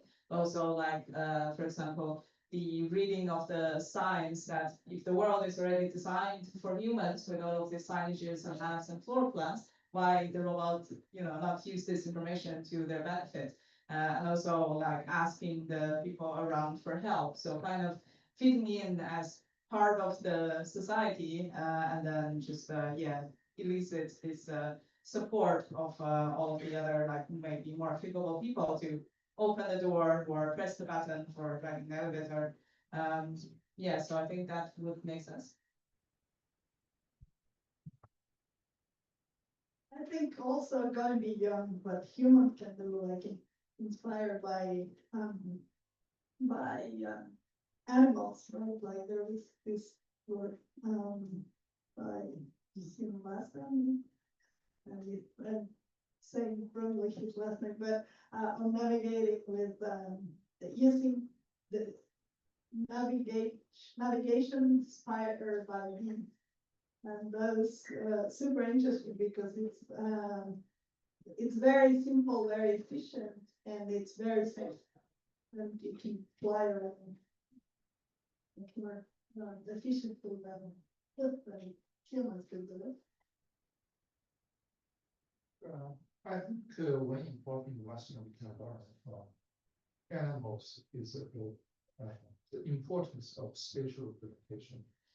Even for mouse navigation in maze, that there's an indication that the mouse that has representation of the space, and that's critical. I think we mostly would all agree that importance of that. We disagree usually on the exact details of this representation. And now when extreme, we will say that look, that we would want to use data and rely on large model training data, train a neural architecture. In the latent space, we hope we will discover a new kind of spatial representation that will encode the space much more efficiently in the factory for the task at hand. That is possible. But also there's a lot of ongoing work about that. But at the same time, let's just look back some 400 years ago, before Descartes discovered the Euclidean space. That back then, Euclidean space will be considered a latent space, right? Now, the latent space becomes explicit only because now that they are taught in schools. It's not because it's efficient or inefficient. So I think we probably want to objectively examine all the learned representation and compare it with that Euclidean space, how effective they are for the task at hand. I think that's something for me is very interesting to think about.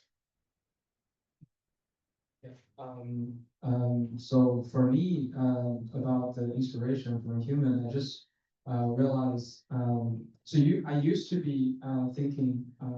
First of all, I think that we should definitely take inspiration from human. But I used to think, just from my own perspective, how I navigate. I never navigate in a sort of like absolute manner. I can never tell whether I'm right now facing to the north or the south, but I can still very efficiently navigate from here to my hotel. And then I thought that's why in the last couple of years in my group, I've been pushing this graph-based representation, this topological-based representation, which comprises 50% of my NSF career project.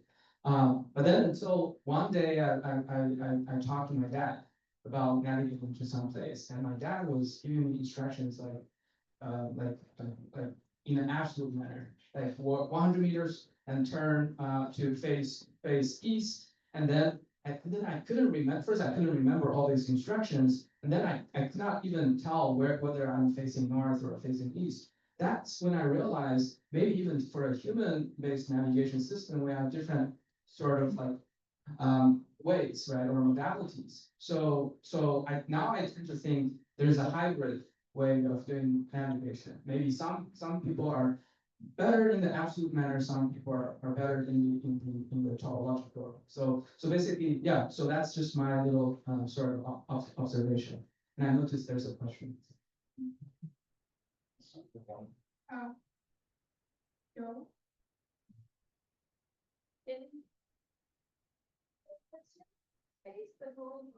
Thank you. Oliver Social, CTO Pratt. I have a question maybe to Professor Feng. Just like to draw attention to your previous talk, and you were mentioning learning the policies. So you said that you obtain much better performance if you combine the learning data from walking sequences, and German sequences. Yes. So do you have any deeper explanation for that? Because as I understood well, you finally use it for control of walking system, yes. right? Yes. So does it come from different constraints for camera motion and when it's on a car or on driving people, or if it is a handheld? Yeah, that's a very good question. The reason why we didn't do that was because we were drawing inspiration from other sort of like large foundation model training and things like VLA. People even mix cross embodiment, cross task training, and then they observe these kinds of improvements. So we did that. Now, like if you're asking how to explain that mechanically, we think first of all we're training our network from scratch. So having more data just improve the lower level sort of like representation, and then if you think about driving more at a higher level, driving and walking share certain similarities, especially in the urban environment. But again, all these are just hand wavy. I have no the downside of working on a learning-based system is that we don't have a lot of things we can just guess. So unfortunately, I cannot give you a definitive answer. But we think more work needs to be done regarding which task help which task. Actually, this answer may be related to some of the later topic that we're going to debate today. I'm very curious about that because my experience is since we use let's say pre-learned networks for teacher navigation, so the system was perfect, even if the network was learned for completely different data.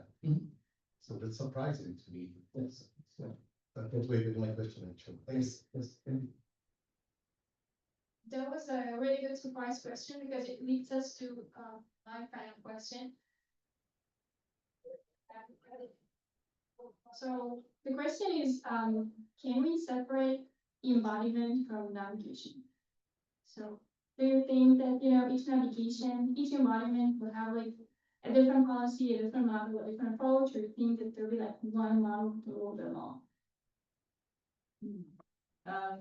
Yeah, I think to me, it wouldn't make sense to separate embodiment from navigation.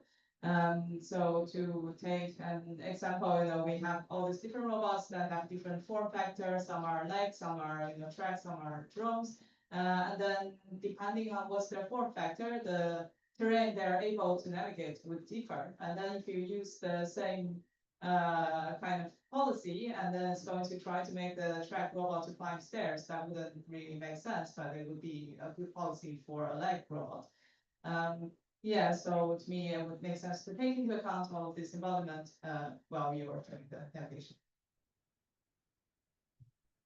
I think that's a great question that links to the previous answer as well, right? Like, so how do you, whether you use topological thinking or metric thinking, I think it depends. And when Fred was talking, I was thinking about it's, to me, it will be related to the action, right? So whether your robot knows how to execute this action based on a topological map or a metric map, right? Like we are more, we are used to that. We can give robots, I don't know,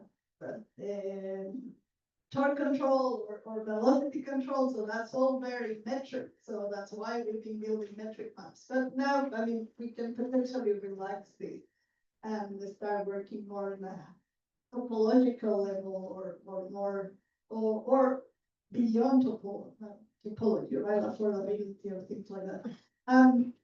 But anyway, going back to the question, I think to me it makes sense to build potentially a representation that could rule them all. But that representation provides information for navigation that is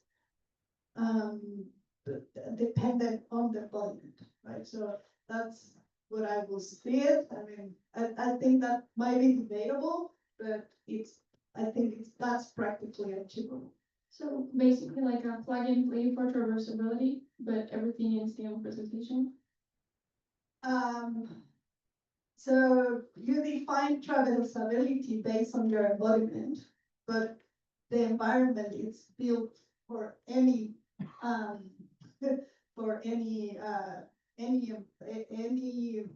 it gives the geometric and the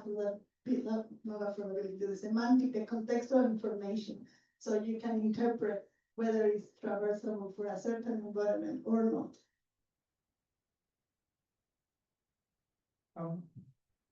Yes, navigation depends on the environment.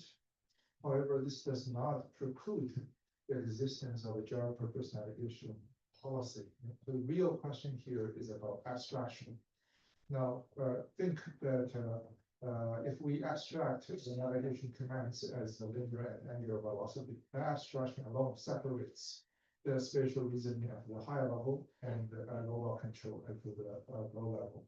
So I think my answer would be that the navigation depends on the embodiment, but we should try to create a hierarchical navigation architecture that limit the this dependency to the local navigation controller, and so that we can abstract the spatial reasoning. Right. So now think about this: that the 3D geometry is an abstraction of the high level spatial reasoning. Right. So with if we have the geometry of the environment and a compositional reasoning module defined, and putting them together, we will be able to output the linear and angular velocity. That's independent of the embodiment.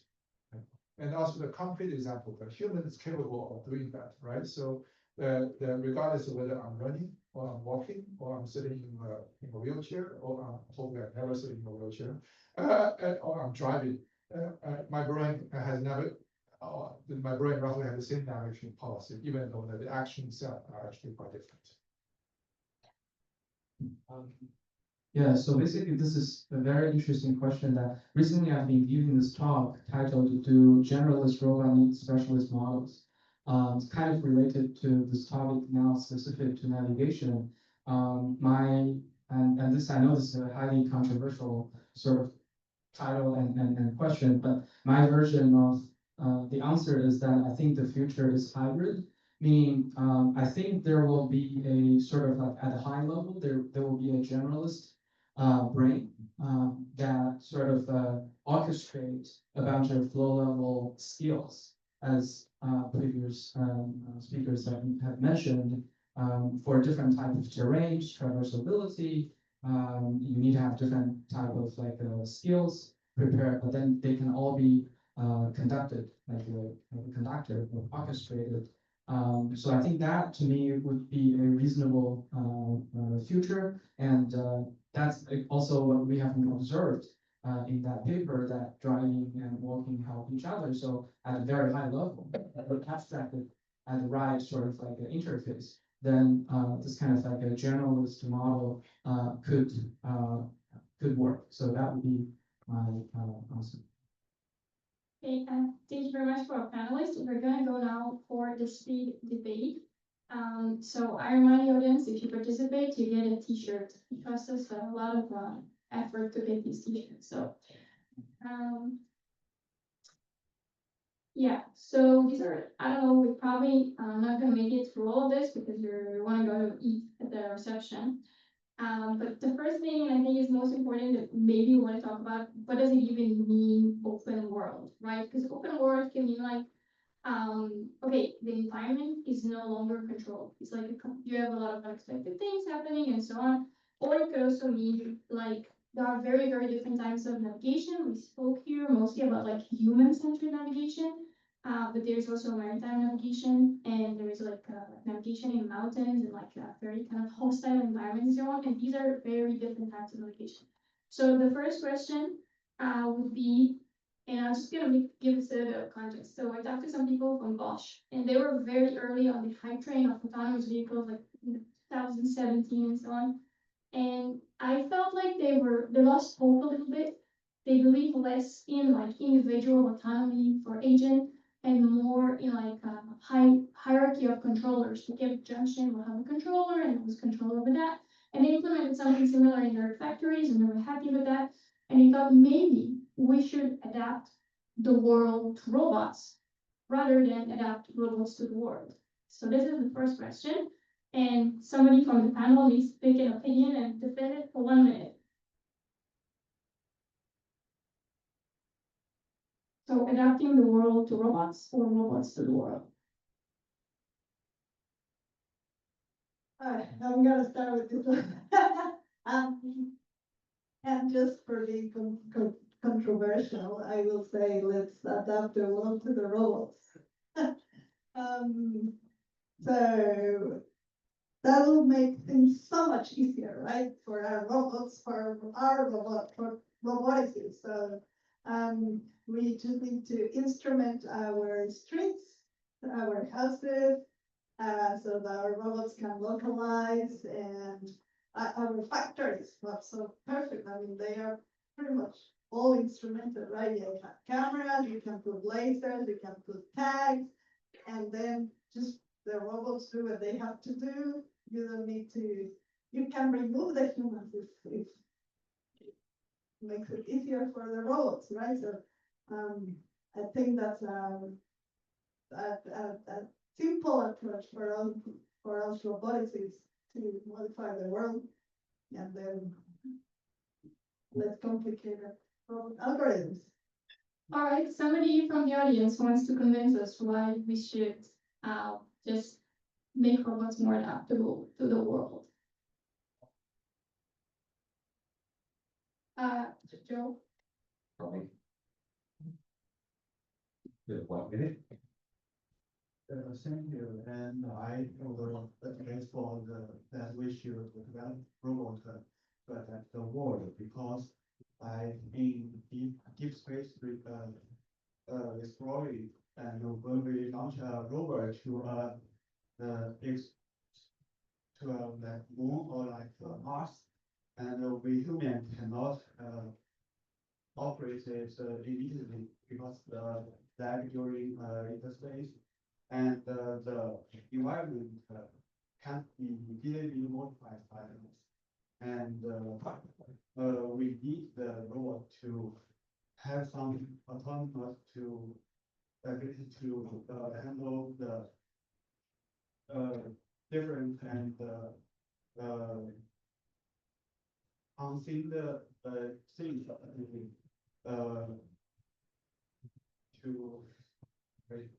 to do some research and to take some samples and to collect some data from the other planets. And when dealing with these things, we should develop robots against to attack the world. I will argue against this, especially in outer space, that's where we could instrument absolutely everything. So the robots can do their tasks without the influence of humans. I would say it's more the current world is much more complicated to instrument than the outer space world. So my point stands.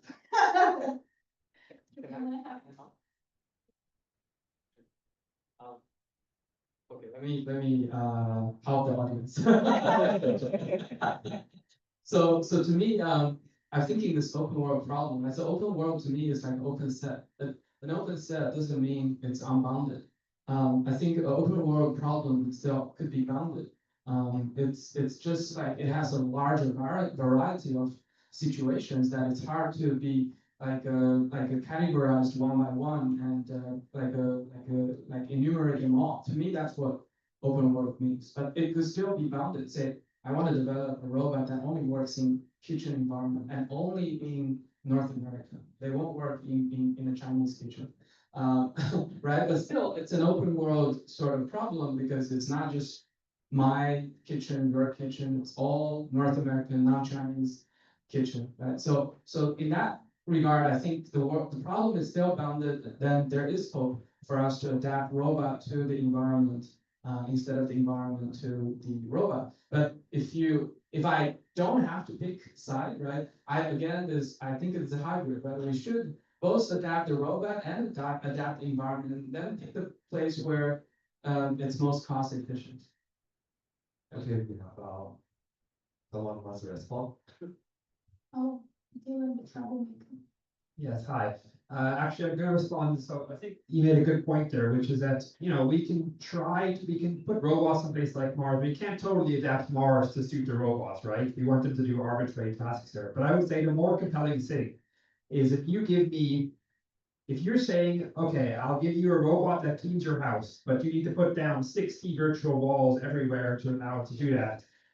I'm not going to buy that when I can just buy a robot that I can just toss on the floor and hit a button and it cleans everything. And I think that's going to be the same in the future as well. If you want a delivery robot going through New York and you have to refit the entire city for that versus my company sells one, you just toss on the road and it delivers your stuff, the market's going to decide that for us in the end. Let me quickly respond. I think the issue is the cost, right? So if I have a company that sells that robot that requires to build 60 virtual walls, but it's only $100, and then the other robot that can do much better, but it's $10,000, right? Which one would you buy? So in the end, to me, I think it's somewhere in between. It's depending on the cost. Okay, I'm gonna move on to the next controversial question. So there's a famous quote by Robert Heinlein that says that humans can do a lot of things, they can like work in mines and like teach and raise kids and so on.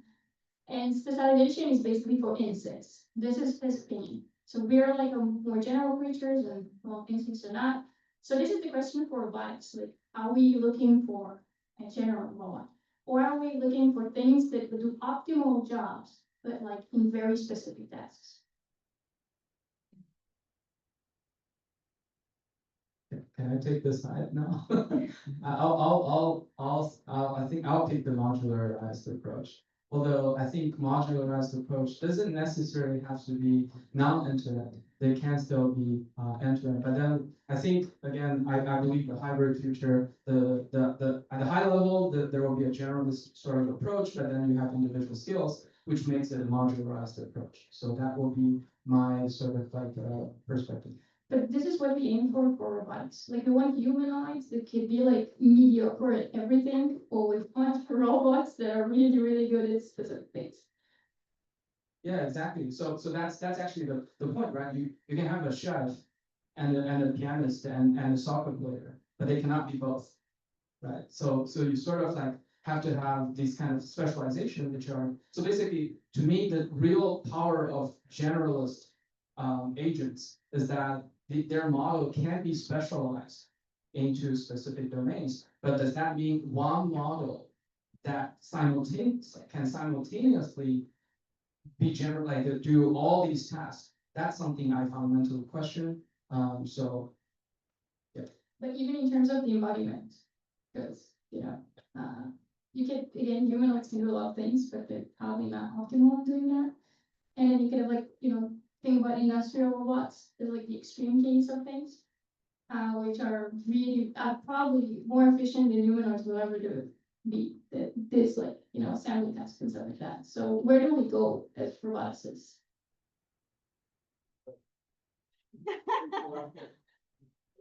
Where we want to go depends on what we want the robots to do, right? So, we have to know, I mean, if we have any notion of optimality in a mathematical sense, we have prior assumptions of the task domain. Only with respect to that, we can define a notion of optimality, right? Now, if we take our human environments and treat that as the task domain, I would say that probably the humanoid form up to a certain extent is a reasonably optimized. Why? Because entire human environments are engineered for humans to start with. So it's that our reverse engineering, right? So that is one kind of answer. Now, if we have to go to Mars, or we limit the domain to a much more specialized form. That I'm not sure whether you get a chance to, once I watched the video of how airport workers that pull the luggage from the belly of the airport, from the airplane, and I mean, go to YouTube and search for that, take a look. I can assure you that humanoid form is not optimal for that. It's a painful job, and none of us belong with that. So I think that the answer lies in the task domain. And we have to know something about that before we talk about optimal form. Somebody from the audience wants to give their piece.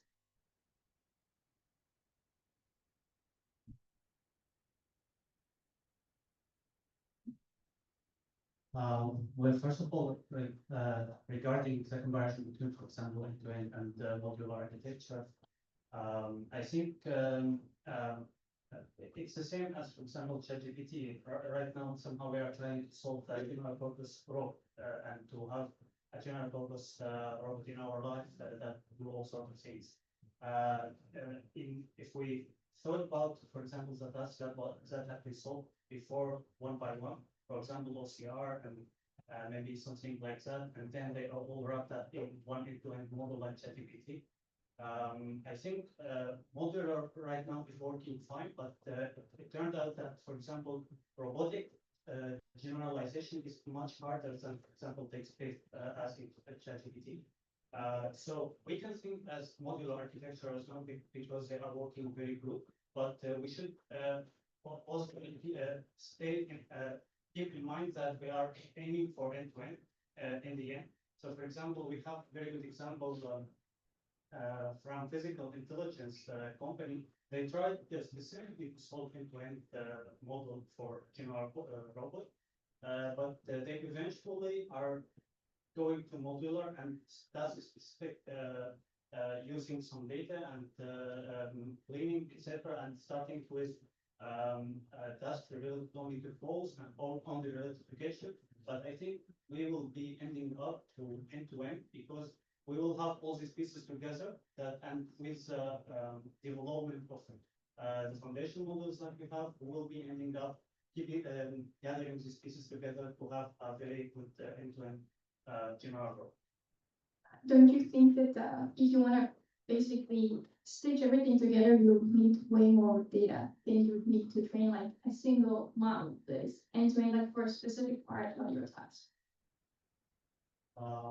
Well, definitely yes. But I think like 5 years ago, we thought the same thing about ChatGPT. So we won't be able to, for example, imagine that we can have, for example, a model that can do a research all by itself, for example, after experimenting and all of this stuff together. But right now, for example, we have such capability. So yeah, regardless of data, for robotics applications, it's really hard problem compared to ChatGPT and something like that. So we need to claim data and maybe gather something related to, for example, our tasks that we do at home, for example, City Walker from Professor Fink. It was very good example of how to navigate in cities. We have data for that, but for indoor environment, maybe we don't have like that. We don't have too much videos working in kitchens, in cleaning homes, etc. So I think we will be going into the direction of data resourcing in such much so that we can solve this question. Yeah, luckily for our ChatGPT, we have all the editors contributing content for training. I think for robotics it might be a little bit harder to get data, but I want to get input from the panelists. What do you think? How do you get data for robotics? I think, well, first, just to address, I guess, the original question about the specialist versus generalist. I think like ChatGPT, you have now also all this agentic system that basically you have team of agents, each specialized as some sort of tool, and then they work together. And I think that's also what I imagine for robots. Like we don't need one robot to be a generalist and do every task. We can have a team of robots, each of them good at one special task. And then together with a team of them, and maybe with also humans as part of that team to provide some of this high-level planning or things that are still yet, too difficult to achieve for a robot. And then we'll be able to get where we want to get much faster than trying to make a generalist robot. And for collecting data, then it also means we can then go for, okay, depending on the, the scheme, what's their role, what's the special set of tools that they have to their disposal. Now we collect the data so that they are able to do the task that they're assigned, and then together be a more effective team together. I think I would like to add a little bit to that one. We just saw it in the DARPA challenge, the underground challenge, right? There were robots with wheels, robots with legs, and drones as well, right? So, and I mean, the type of locomotion was useful for different aspects. So I think that robotic glides I will envision that a more a list generally. Want to make a comment? If I may again interfere somehow. In my perspective, if you go to practical problems, imagine you have a customer trying to order development of some robot to be as cheap as possible, as good as possible, and be as fast as possible. What you do? You go for modular architecture because you have under control features which are provided by that solution. So this is a fast and probably cheap solution, but always specific. But why not to take the lessons from nature and the evolution? Because the people are much more general purpose devices or beings. So we are not optimized for specific tasks, but we can cover much higher layers. Not in an optimal way, but somehow. Which is, I guess, the target at end, centuries, maybe, who knows. So I guess we should follow a transfer from modular solutions to end-to-end solutions, maybe in the future sometime.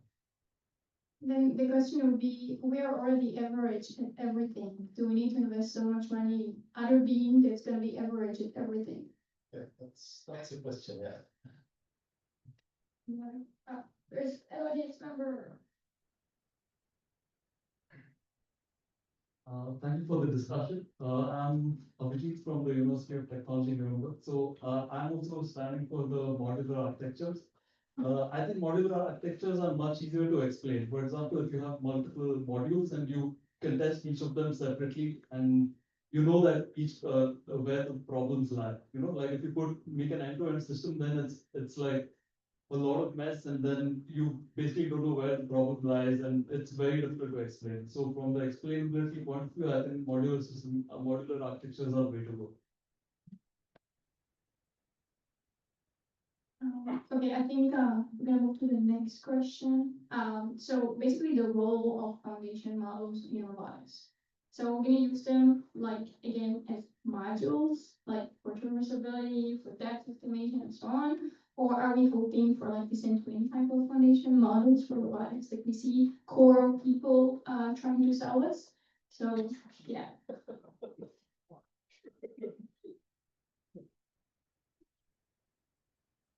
Dangerous question. Let me give it a try on that, right? So foundation model, we can think of it in the basic technical ingredients of a robot system, right? So we have robot policies that given some input, it will tell the robot to do this is called policy. Then we have world models. So world model is a particular way to encode robot policies. You take the world model plus an inference algorithm together, that you will imply a policy, right? So foundation models can play any of those roles. It can directly encode robot control policy. It can also help us to to process the sensor information, create the world model, and then we can then combine with the inference algorithm, and then that implies a control policy.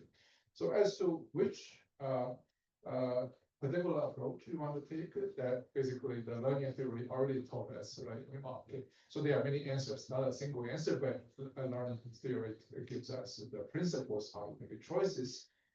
It's encoding length, which gives a minimal encoding length, which gives us more compact encoding of the policy that is going to lead to better generalization performance. Right. So if we can, if it's a relatively simple policy we want to encode, foundation model probably can encode that directly, right?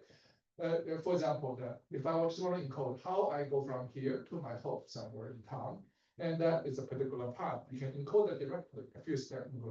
However, if I want to encode end-to-end from all pairs of places in the city from one place to the other things, and that is not a good idea to encode each of the path, and truly that is a much more complex policy to encode, and therefore we will create a graph. And once we have a graph, then we will require the inference algorithm. But either way, that the foundation models can help. Audience member that want to show that they're coral people, maybe?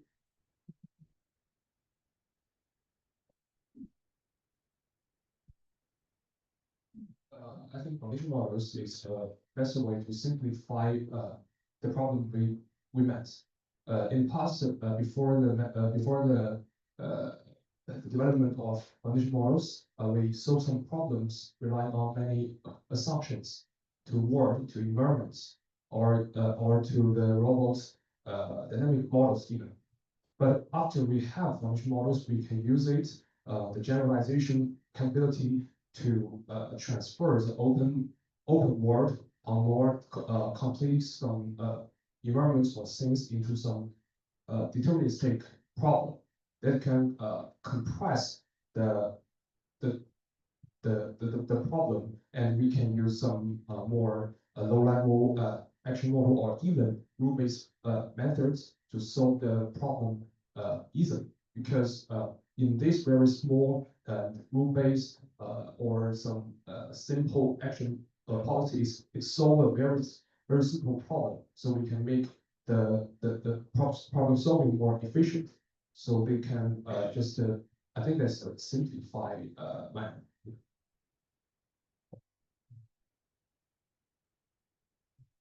You see, I'm what I call people. So for language and for vision, we have a lot of that. But our robots not only use that, right? So where are we gonna get all the data that we require to build foundation models for robots? And I'm just gonna leave it there. Yeah, audience member that have all the data. I just want to add a small note to my colleague talk here, that when we in research moved from machine learning to deep learning, machine learning, we had graphed all the features and then trained a simple neural network to do the task. For deep learning, we start to somehow train the features along the way and have deep representation for the task that we are trying to solve. Right now, I think that moving from conventional deep learning methods to foundation models somehow is the same transition from machine learning to deep learning. That somehow when we are talking about words like open, and something like generalizability, we need the advantage that foundation models can provide. In terms of data, where we are going to get, and I think when we started having deep features representation in deep learning, for example, we didn't have so much data. For example, like I remember when, for example, Google created the ImageNet data set, and we started to get all this data from the internet to train to classification problem. Then, for example, for foundational models, when we have Clip, for example, we use, for example, everything that we have in the internet scale and ImageNet, everything, every image we have. So I think the research right now is going to gather more data for robots because it's something that we need in the market and in the research. So I think it's going to be so. Can I quickly respond? So I think one thing we should study is when we try to train these foundation models, which type of task or modality are consistent or they go hand in hand. Which kind of tasks are actually not helping, or which type of modalities are not helping. Right now, people, the quote unquote part of people are seemingly sort of like so optimistic that all these things, when you just dump everything together, they're going to help with each other. But we don't know whether that's true or not, right? We're still in search of evidence to be more sort of like optimistic in that direction. We actually was also working on this VLA direction, and we did some kind of like systematic evaluation and showed that the existing VLA system, all the open source available ones, they suffer from the so-called intention to execution or intention to action gap. This is a paper we put on arXiv called Intact Intention Action Gap. And basically existing foundation models, VLA models, are not addressing that. And it's actually, we found that when you add action into vision language modality and train them together, it's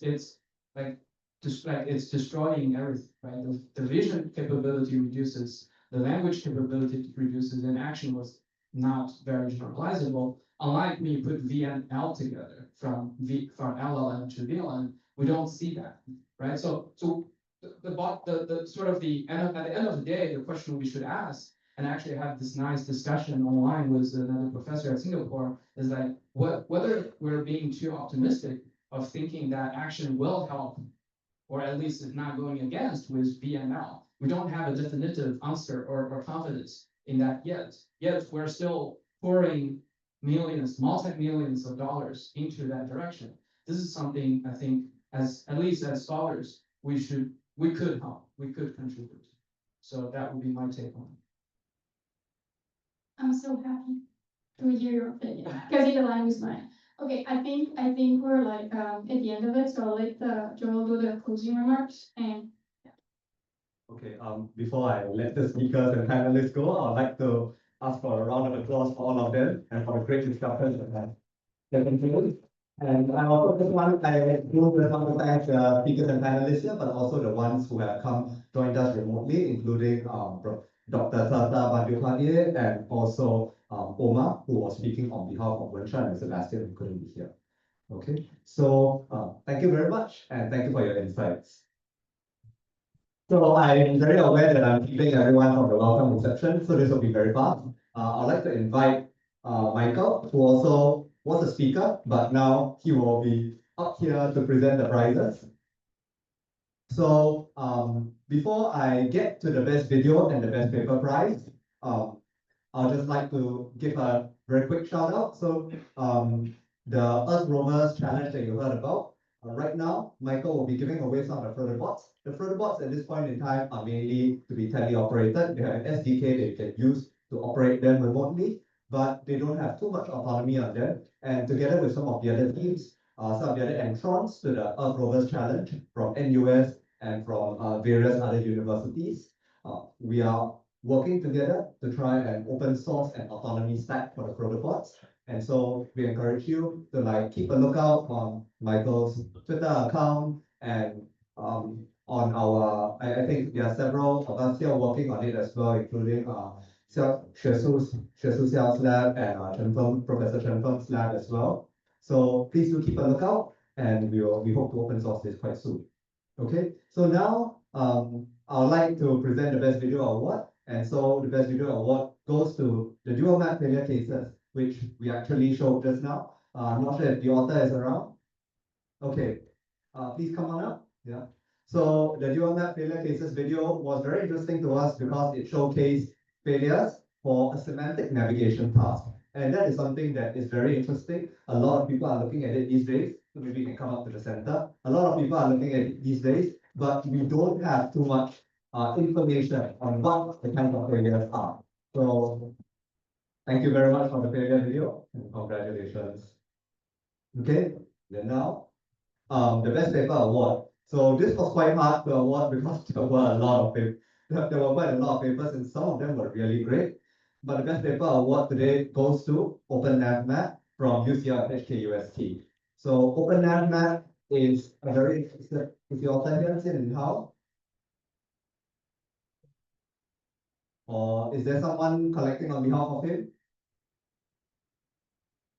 Yeah, okay, great.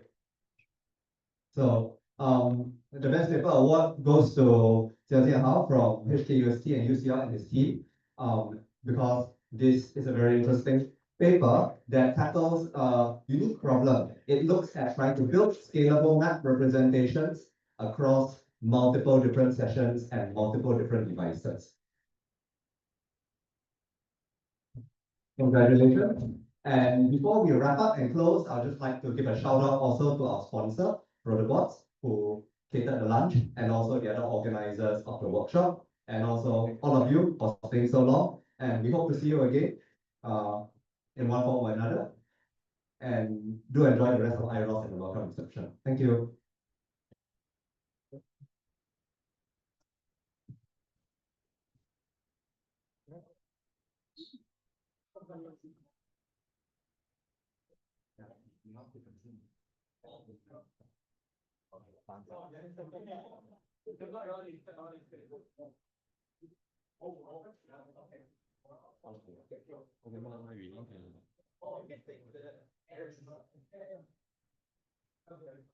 Okay.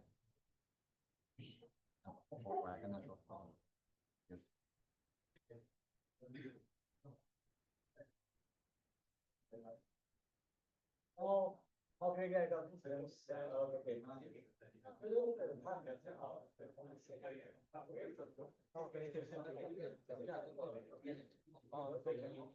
Yeah. Okay. I'm not sure.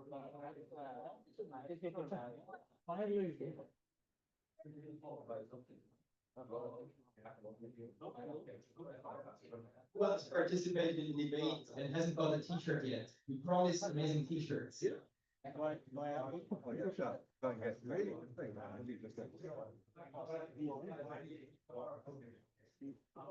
should present it for you.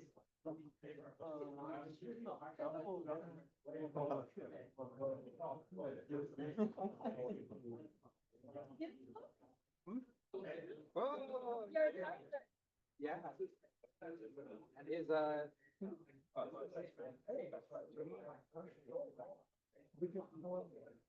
what is the play?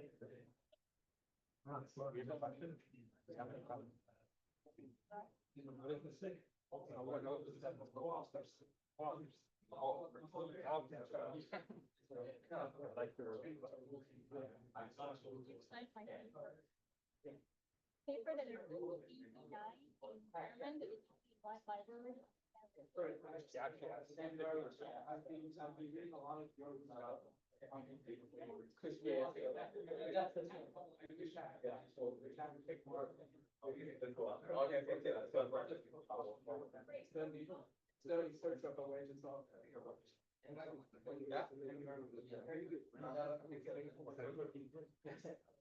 environment library.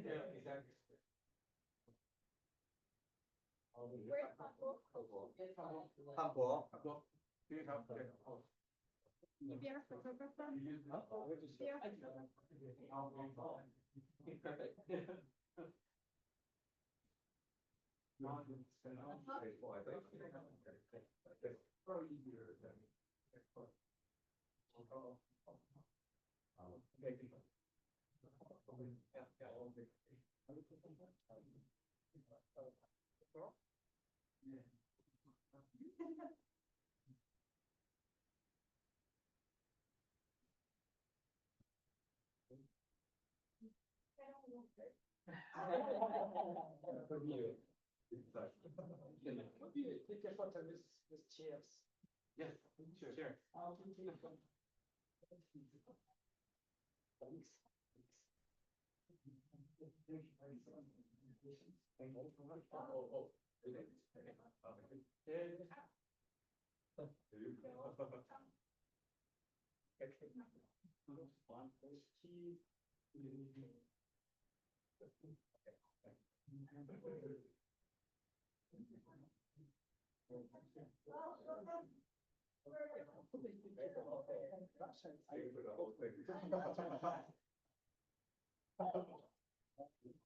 Oh, yeah, it's about impact, it's on my lab's website, like, I can send you.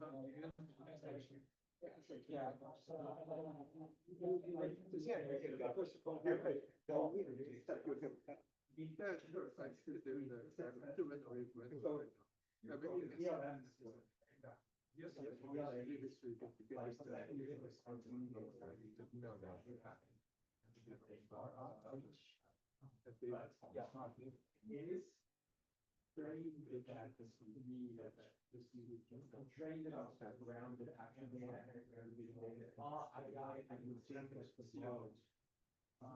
Yeah, yeah, but it's actually, I'm working on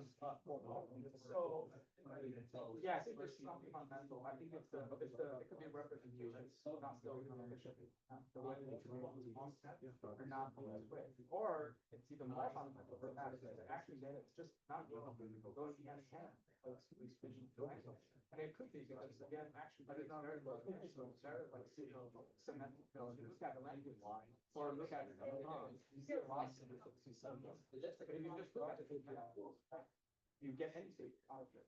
So I think there could be something very, very fundamental, but it could also be not, they could work, it's just we currently don't have this representation that make them like, actually, we don't know what's still about. No, what I'm talking about is and then actually next one to be able to well run. These kind of data are very low unless without So you guys don't have anything tonight, right? No. Okay. Lucas, are you heading for the welcome reception or do you have any plans on for tonight? Okay, so I'll run off then. Okay. Okay, all right. And again, if we enjoyed the workshop, it's all fine. Or we don't know, what we showed is, we did that in a simulated environment. Is there much? And yeah,